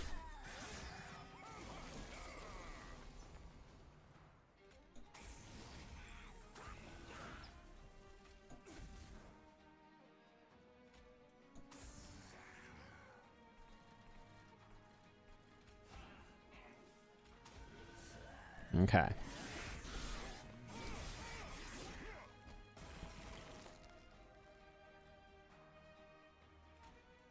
So we put down you, we put down you, put down you, and get rid of you. And we let that go.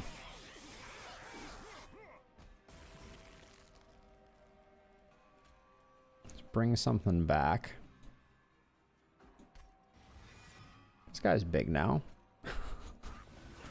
That's a big welder helper. All right. All right, so we reform in units. So molded with permafrost means we always have it handy. An endless explosive tome. We don't really have any synergy except that it's great to drop those down and have them explode. Permafrost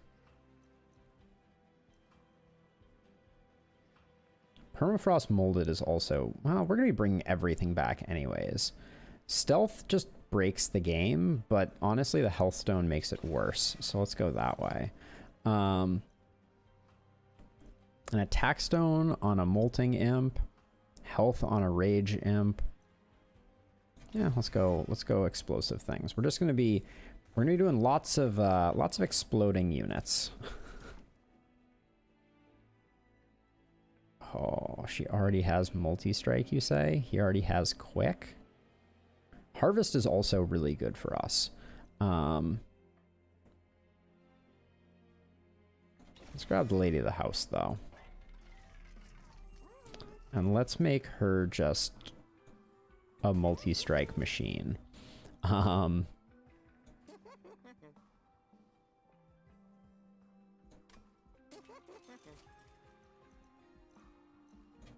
don't mind tossing our draft some attack upgrades as well. Oh boy, what is the unit essence? I could sacrifice a draft into her to make her multi-strike 4. I mean, do I have any expensive spells? I don't think I do. No.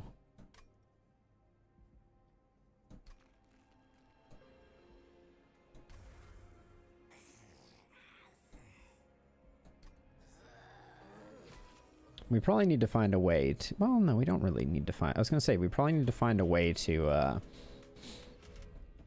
make her... I'm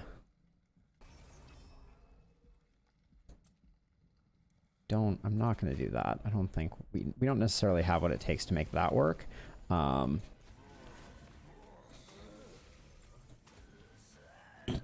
right.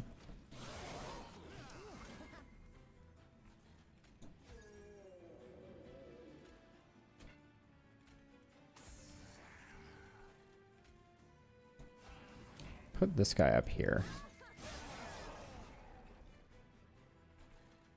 Okay, I went for the explosive one, so that's good. So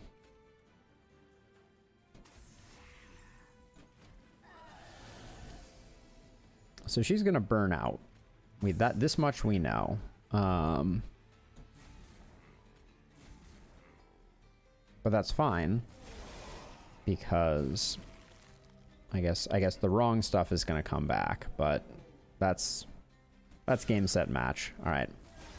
Okay, I think we might have something going here. A quick entombed explosive. An endless draft. Yeah, that's pretty good. An endless molting imp, probably also yes. Hopefully I'm not getting distracted by these things. What do our spells look like? Our spells look like pretty trash. But a Hellhorned unit could make a huge difference here. So he already has a large stone A.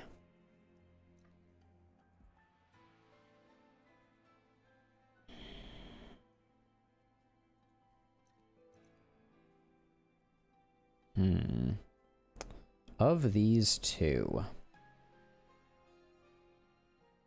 probably the Branded Warrior. Can put him up on the top line.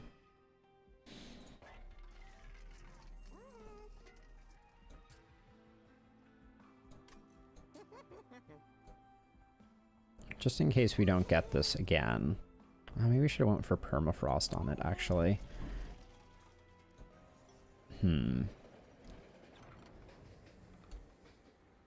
Cave of 1,000 Eyes. I'll gamble some money first, I think. Sure. 15 pyre armor. Makes the game a little more forgiving.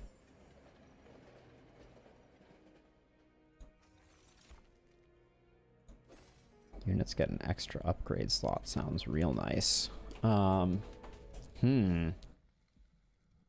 Sap 1, Dazed on Strike. Okay.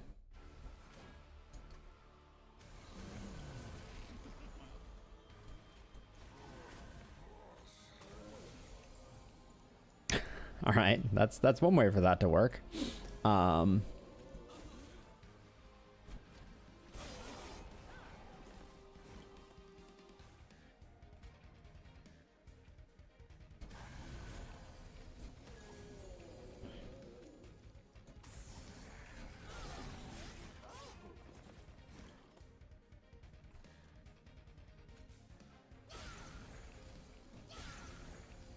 Oh, should have played that draft. Oh, and should have played my Entombed Explosive, too. Whoops.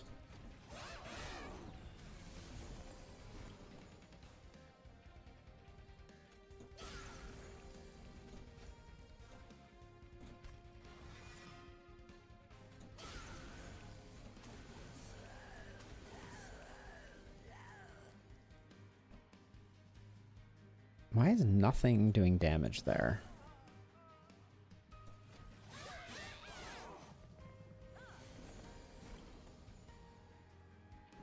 Oh, and now we reformed the wrong things, which is gonna be a problem.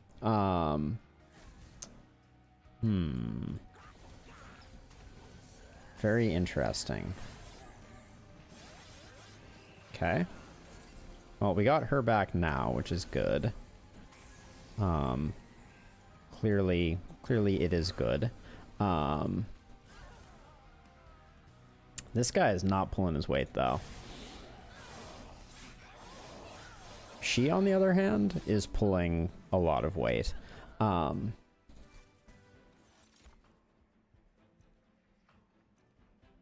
Already cheapened One Horn's Tome. Aye. Oh, remove all burnout. It has holdover. I mean, I don't think we're going to need it a lot. I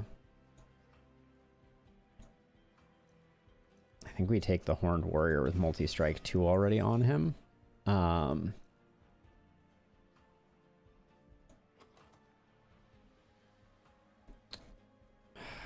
think it's draw. We need to get a lot of cards out of our hand to improve the quality of what we're getting back. I feel like it's hard to say no to the dupe, but I think we need to go Merchant of Steel first. Oh, we're broke. That was foolish. Oh wait, where's the multi-striker?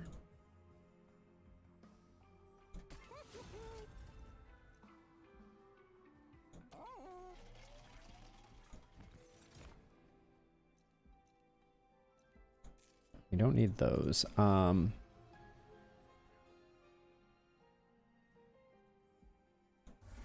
gonna remove train stewards, but the draft are a problem too, for sure.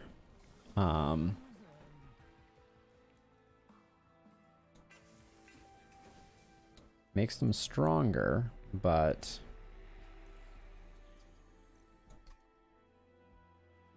yeah, right now, hold on. So another way that we can get rid of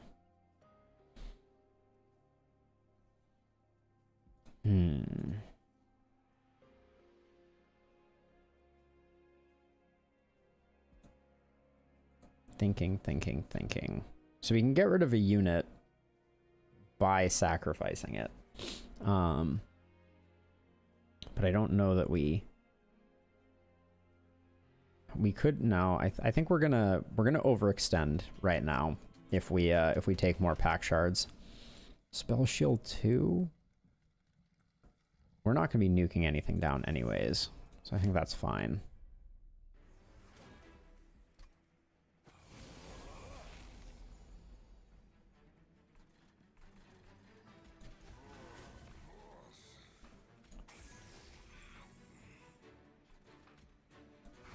Put him here.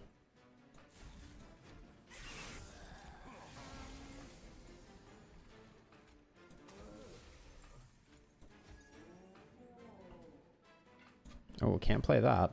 It's unfortunate. Oh, I think we stabilized.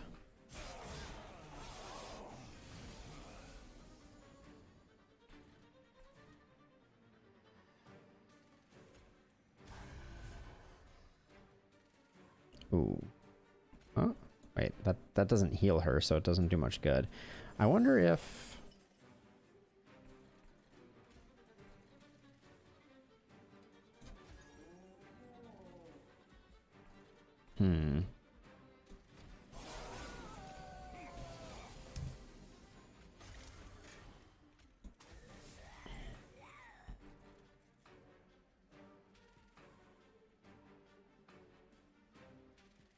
Yeah, these guys are surviving too long. We're gonna have to put her on the top floor. Like this. And then remove her burnout and hope that she just clears up anything, any dregs from below. Which does look like she will do. So we do that.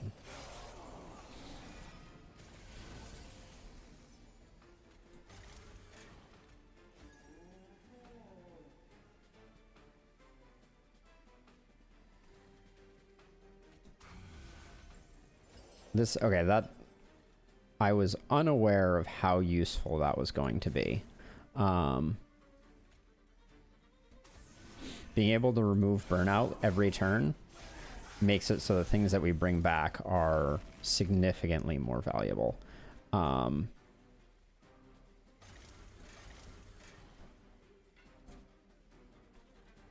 like I can do that. It's pretty huge.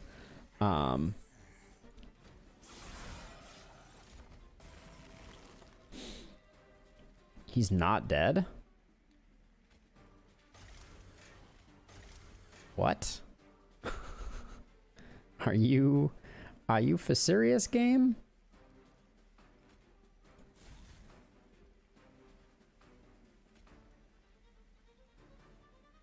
It's only burnout and debuff effect, so it makes him... We're off by 3 hit points. Or... Alright, well, we did lose a bit of health, but the armor that we had helped us out there. Holdover...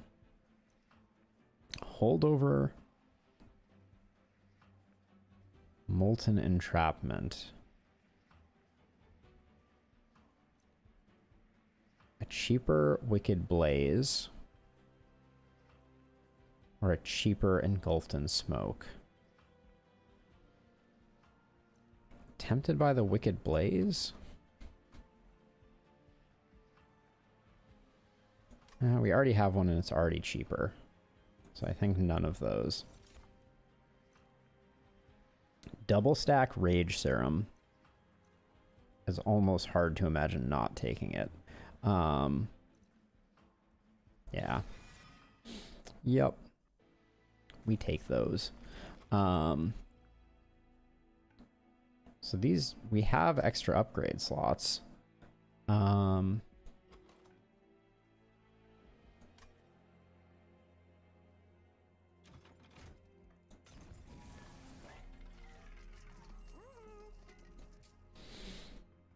Make her quick. That's pretty beastly. Multi-strike 3 burnout. Yeah, I think we do that.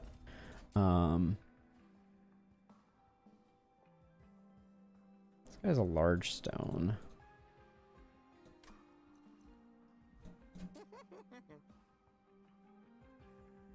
Just gonna keep making that one bigger. Let's see what we get over here.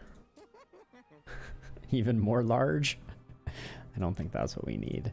Gonna make him larger. Him larger. I'm just trying to get our damage up, I think.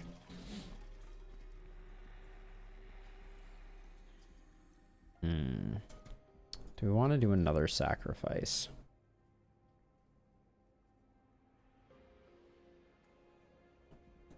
This guy, all of the goodness in him. The large stone makes him hard to play.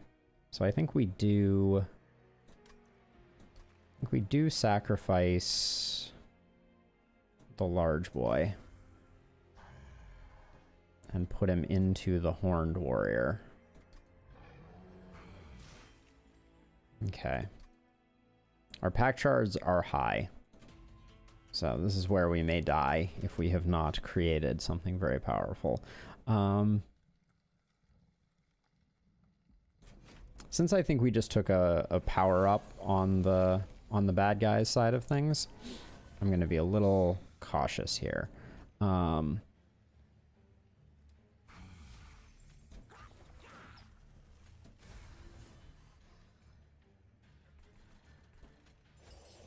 I want to keep that in my hand because we will need it in the future.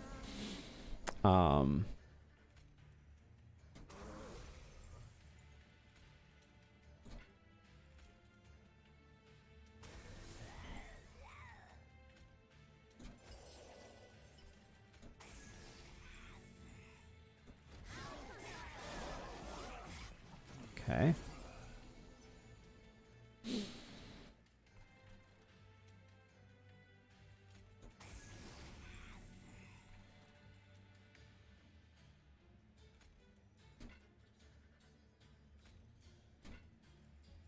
We just let that go. Okay. She's gonna die, but that's okay. is what I tell myself. Oh, I did not play... Oops, that was a mistake, though.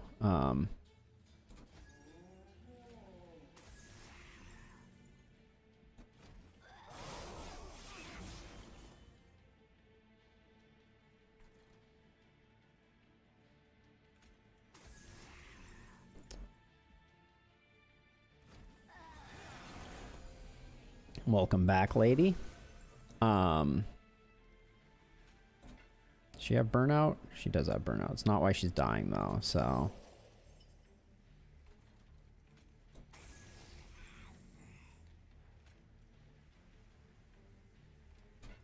This dying... It's worse if it dies. So we leave it. So I think we're gonna get... I think we're gonna be okay.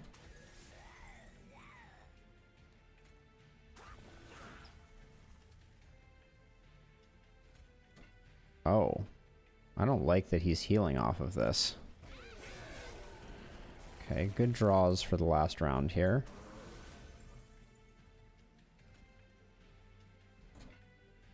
This makes it go faster. Okay, that was surprisingly closer than expected. Permafrost consume reform 2 random units. This will just sit in our hand, and I think could be good. They really want me to take this. I'm not gonna do it though. They can't make me. Don't think either of those work for us. Trinkets? I think removal is the right play over here.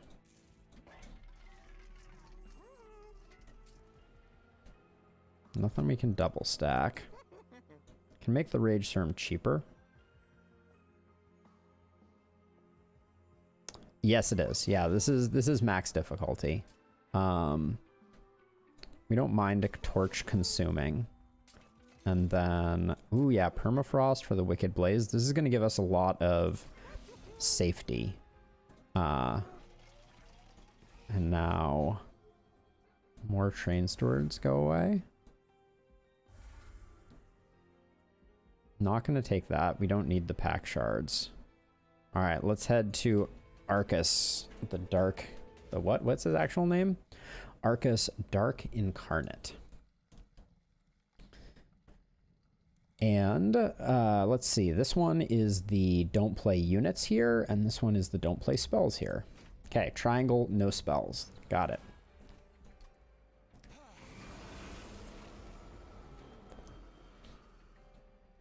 Well, we can take a dazed on him.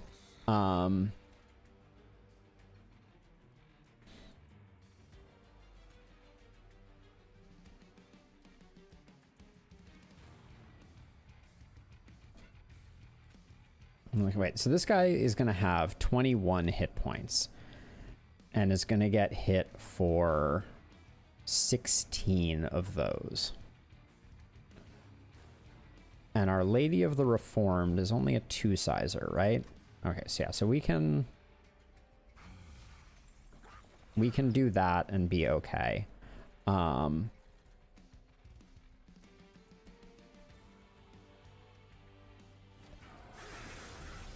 Okay. Okay, so we got to get her out, and this is the no spells floor. Remove her burnout, even though that creates armor. Oh, it creates armor and it made our spells more expensive. Uh-oh. That was bad. That was a definite. Okay, so it didn't stay more expensive though, which is good. This one will stay more expensive, which is unfortunate.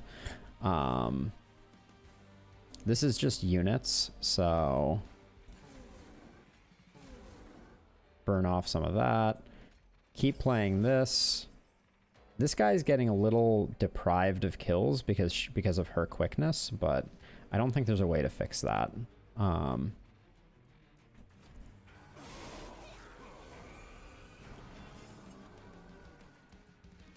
very much want this guy to die because I want to play a draft in place. a draft, excuse me, Draffa. We want him to burn out, so we will do that. Hit her with the rage. I think he's gonna get one of the kills. Okay. All right, nice. So now,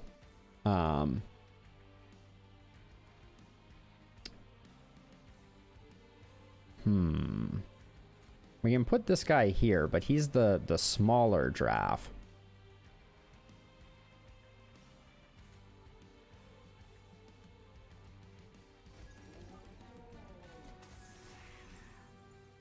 That dazed was absolutely disastrous. Saved. That was so bad. Need to not do that. Okay, here's our big draft. So that's good. Get him out. Get rid of that. This cleans up there. Might as well play him to start stacking up some armor just in case.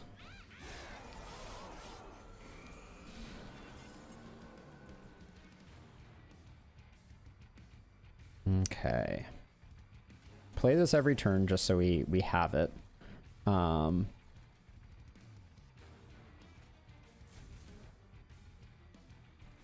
Is there, I think like Burnout 2, it's still worth doing that.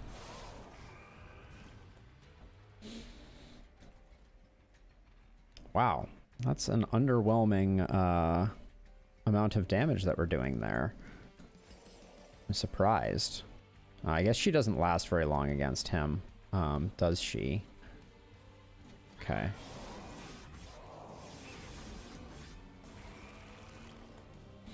Okay, so let's try Wickless.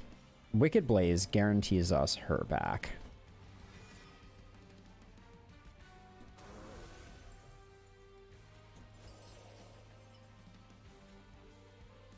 And now we just need to put stuff in front to chump block for her until she does enough damage, hopefully. Which doesn't appear to be happening. Alright, well, we're doing almost enough damage, so I think on the next floor we will get the kill.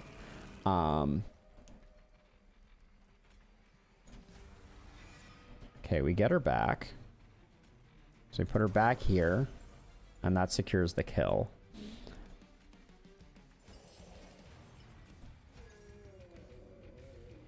Alright. We did the thing. It's a little more dicey than I was expecting it to be.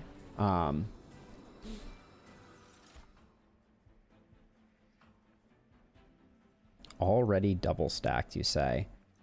I mean, putting Endless on her, it means that we always have her in hand to ascend, but it means we don't get her back with bonuses. Hmm.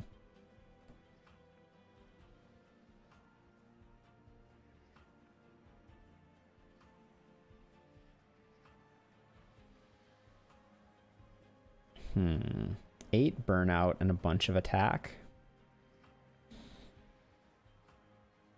I'm gonna grab it, but I don't know.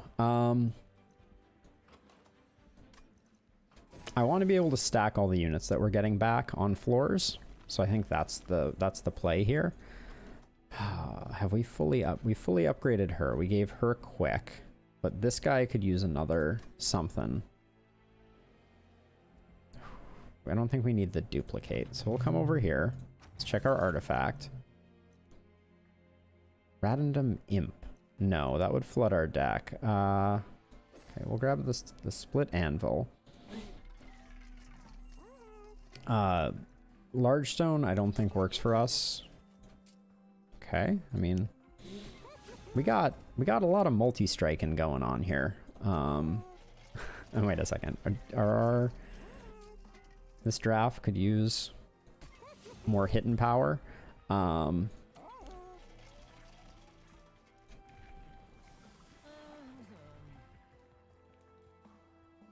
Make him a giant, but give him burnout 3.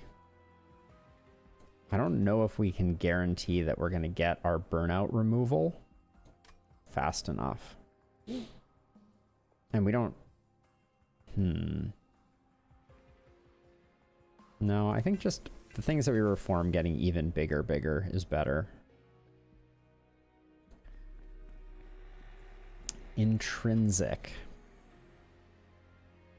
So we could put intrinsic on our wickless recruitment.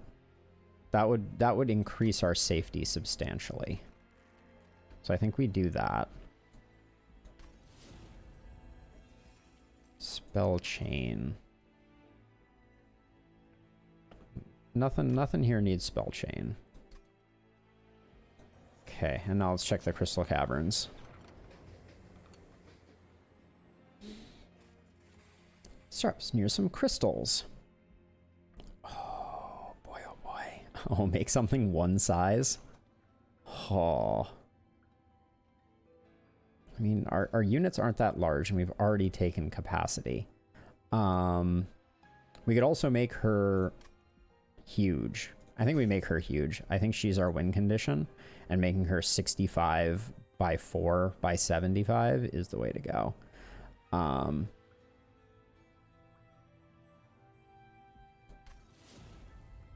It messes with what we can put on floors, but I think that it's I think it's our best play. Yeah,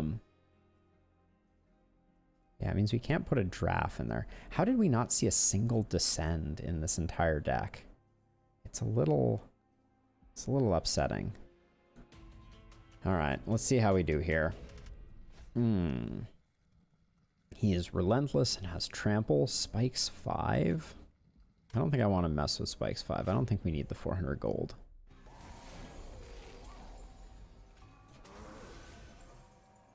She's mean. We do that, so we keep that handy. Just in case anybody survives her onslaught.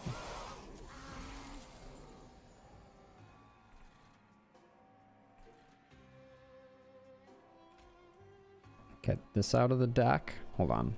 Yeah, we're getting the kills with her, so that's fine. Every time gotta play that.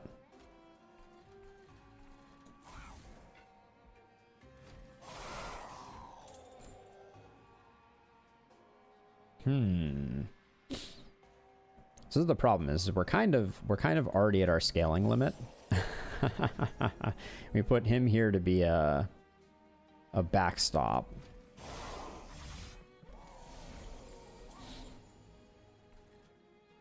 And we put this guy here.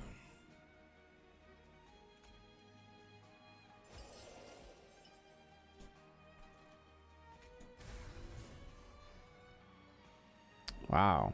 He's taking a lot of damage.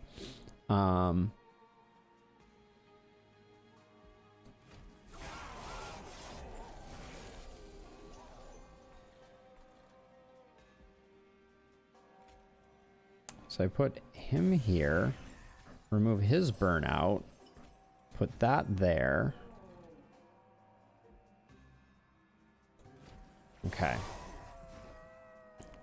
We're gonna wickless recruitment?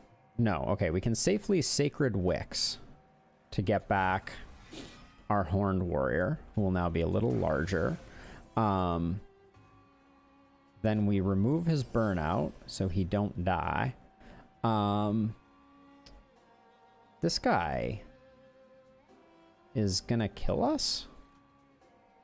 Hold on.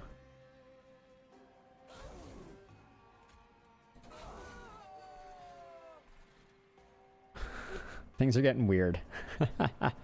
I admit it. But I need her up here to clean this guy up. Welcome back. And then down here, this knucklehead. Since we've now she has burnout. I need to get rid of the burnout there.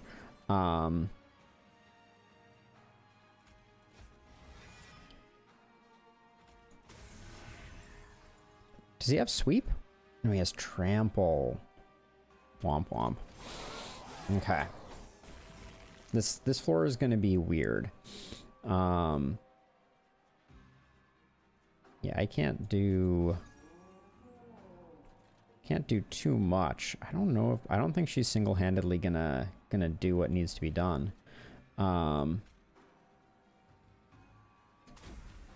We do that and then remove the burnout from them.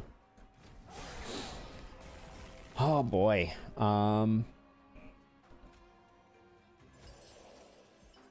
Uh-oh. Dang, moving her up I think killed us.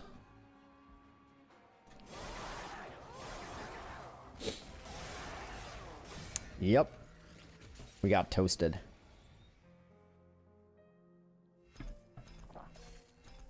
I wonder if I shouldn't have moved her up.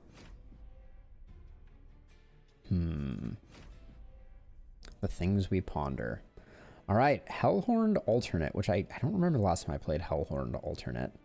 With Umbra, we got some damage, consuming damage shield stuff in hand. Ooh, summon the battle with 4 units. Like, if you build a deck around this, it can be insanely powerful. Let's give it a try. Why not? Rage doesn't decay on friendly units? Sure. Now this is Scorpion Lady. So Rally triggers when you play a non-morsel unit. Oh, unfortunate non-morsel. Kill all imp units, deal 20 damage per imp unit. Well, let's go with this one. The Imperialist. Oh, I get it. Imperialist. So clever.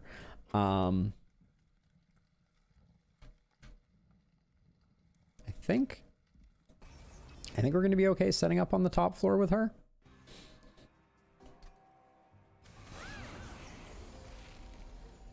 Oh yeah, I forgot I had that as well. All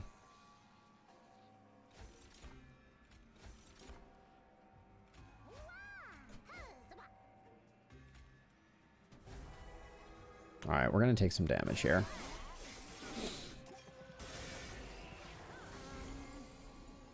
I didn't realize that our imps would get... Oh yeah, we can't play anything there. Our imps would get pulled onto this floor is a little weird. We're going to have to work on that.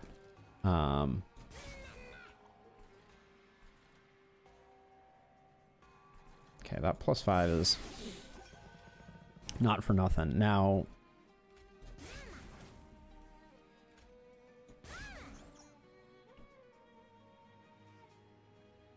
Okay, so let's see. So she consumes them all regardless. So we need lots more imps to make this sing. Oh boy. Yep.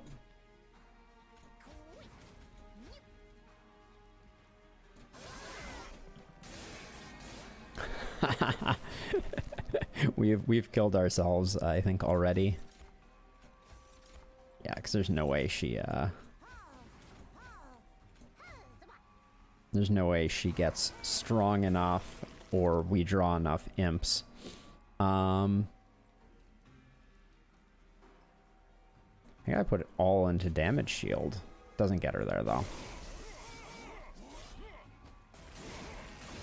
Womp womp. Never stood a chance.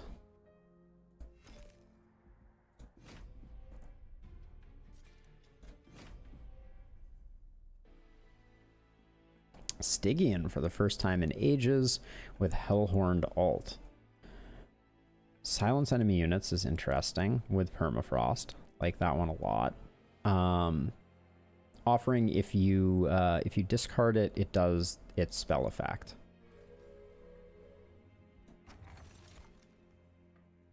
More Frostbite or random imp. I think I'm going to go more Frostbite, because I think we may get Frostbite on our hero here. Yep. Strike, apply 12 Frostbite to the attacked unit. And I think we can get sweep too. So maybe we can block for this guy and do it.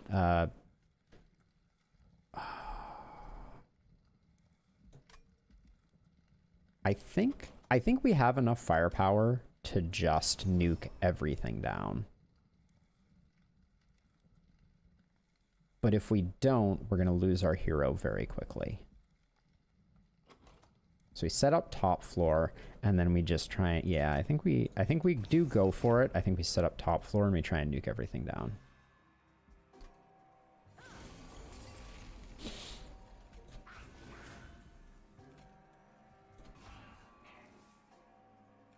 We put up as much D as we can up here, and then just do a little bit of damage.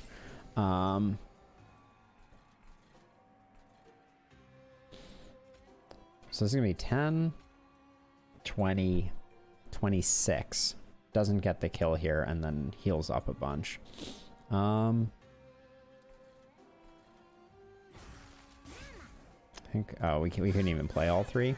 Unfortunate. All right.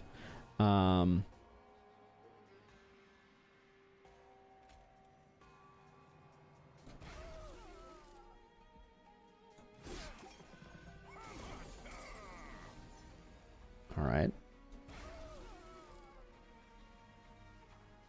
Yeah, the spikes are a little scary.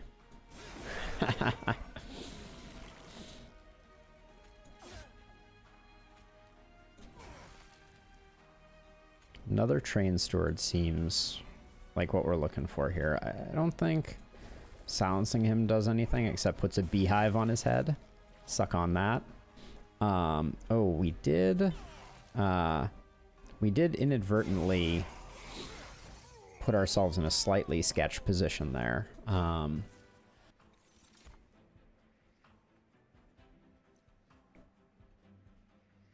think we're going big on Frostbite right now.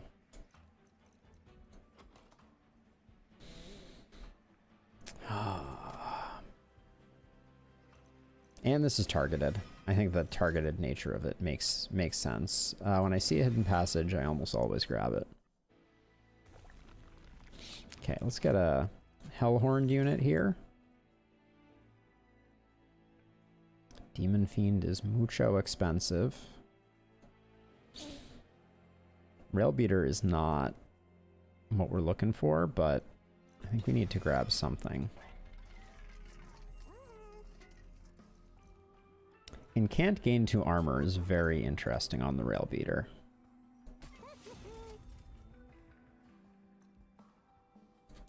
Then I think I leave it at that for now, and we're not gonna... Plus 30 magic power? No, I don't think so. Alright, we're on a 0 pack shards route. Plus 4. These guys we can take out pretty easily. These guys are going to be a pain in the butt to take out. Spikes were almost worse for us.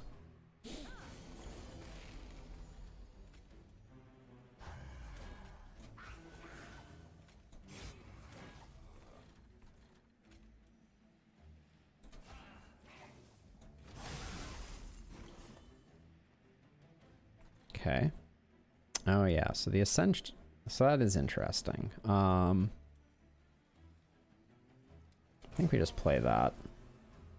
Oh, you survive?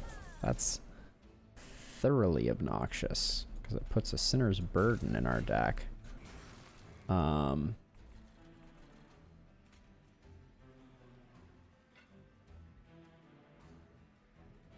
think we just let that go.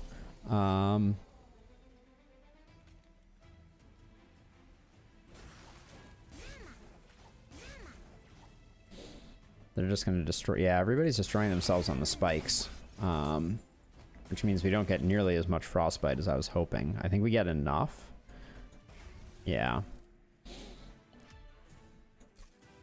Okay. We're rolling. Gonna grab a Helical Crystalsis for some damage. Another Ascend.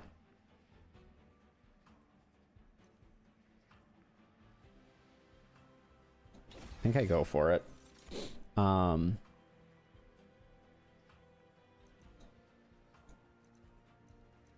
can't gain 2 rage. And can't gain 1 rage. We might take an Alpha Fiend.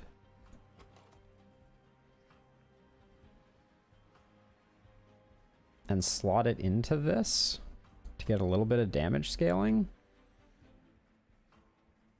And can't gain 1 rage might be better though.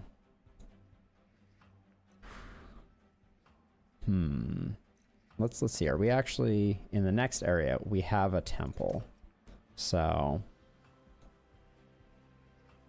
none of these are really doing it for me. I think I like the incant trigger most.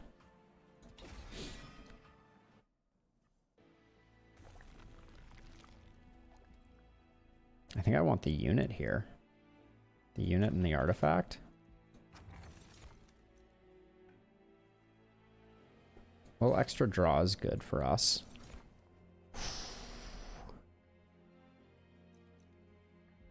We don't have a lot of armor.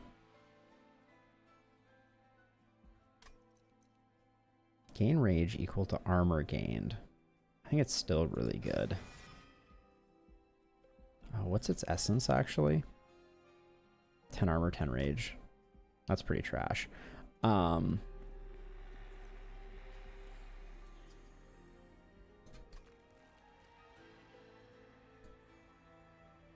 13 piercing. Those already have piercing. Oh, this with piercing is pretty huge.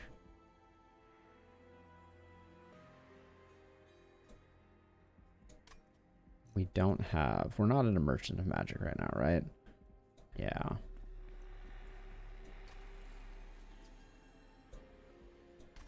Gonna put that on there. Am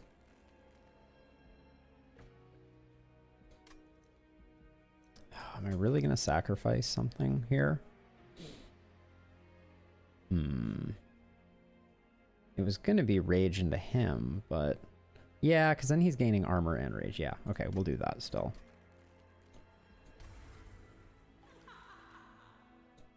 Put her into him. And he's going to be on the floor. He's going to be the front line, hopefully, of the floor that that we're casting a lot of spells on.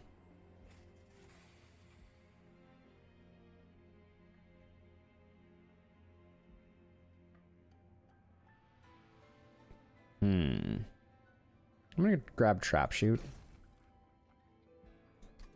The 2 days is nice. I don't think pulling enemies up is gonna be something that we're super excited about, but we'll see. Explode twice is obnoxious, because we don't have great ways to eliminate them.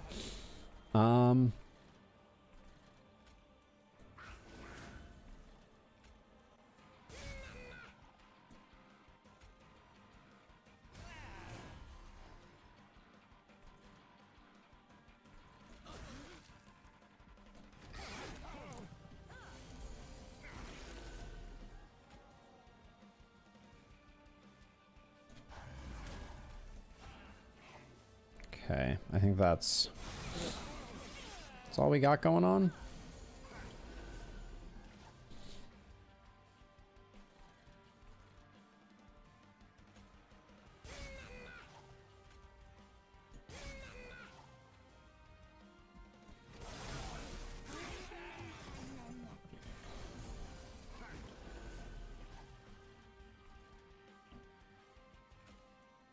That only blows him up.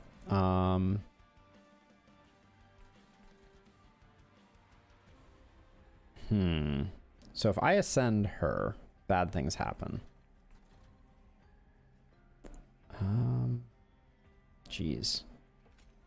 That doesn't get the kill. Can do this just to avoid taking the pyre damage. Maybe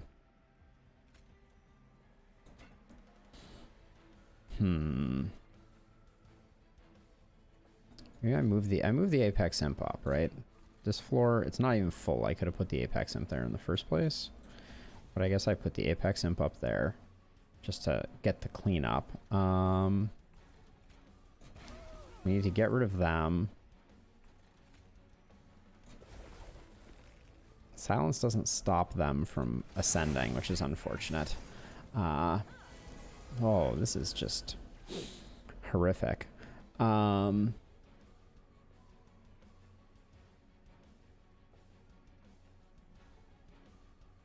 Yeah, so the Farlands is at the end of everything. Let's see. I guess I don't know how we play this one. I can get rid of her. Saves us basically nothing. Uh-oh. Oh, that didn't even get the kill there. Oh, we're done. Yeah, so the Farlands isn't a real biome in the sense that in kind of the classical sense. It is a bug that exists in the game of Minecraft that caused generation to be very strange at the far extremes of the world. Let's see. Oh, I can't do anything here. Oh, we lose our hero. That's going to be all she wrote. But yeah, the Farlands are very interesting for sure. Oh.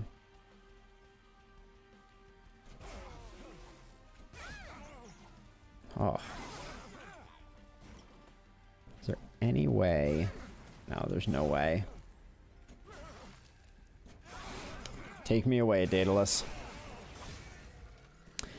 But yeah, I think I mentioned on stream once upon a time, sleeping, that there was there have been a handful of content creators who have done series called Farlands or Bust, where they have tried to actually run all the way to the Farlands, which takes some insane amount of time. All right, alt melting. I don't think I've ever played alt melting actually, so this will be interesting. Little Fade. I don't know what you do yet, Little Fade. Enemy units enter with Frostbite 2. Interesting. When a card is discarded before the end of your turn, gain 1 energy. So there's decent discard engines.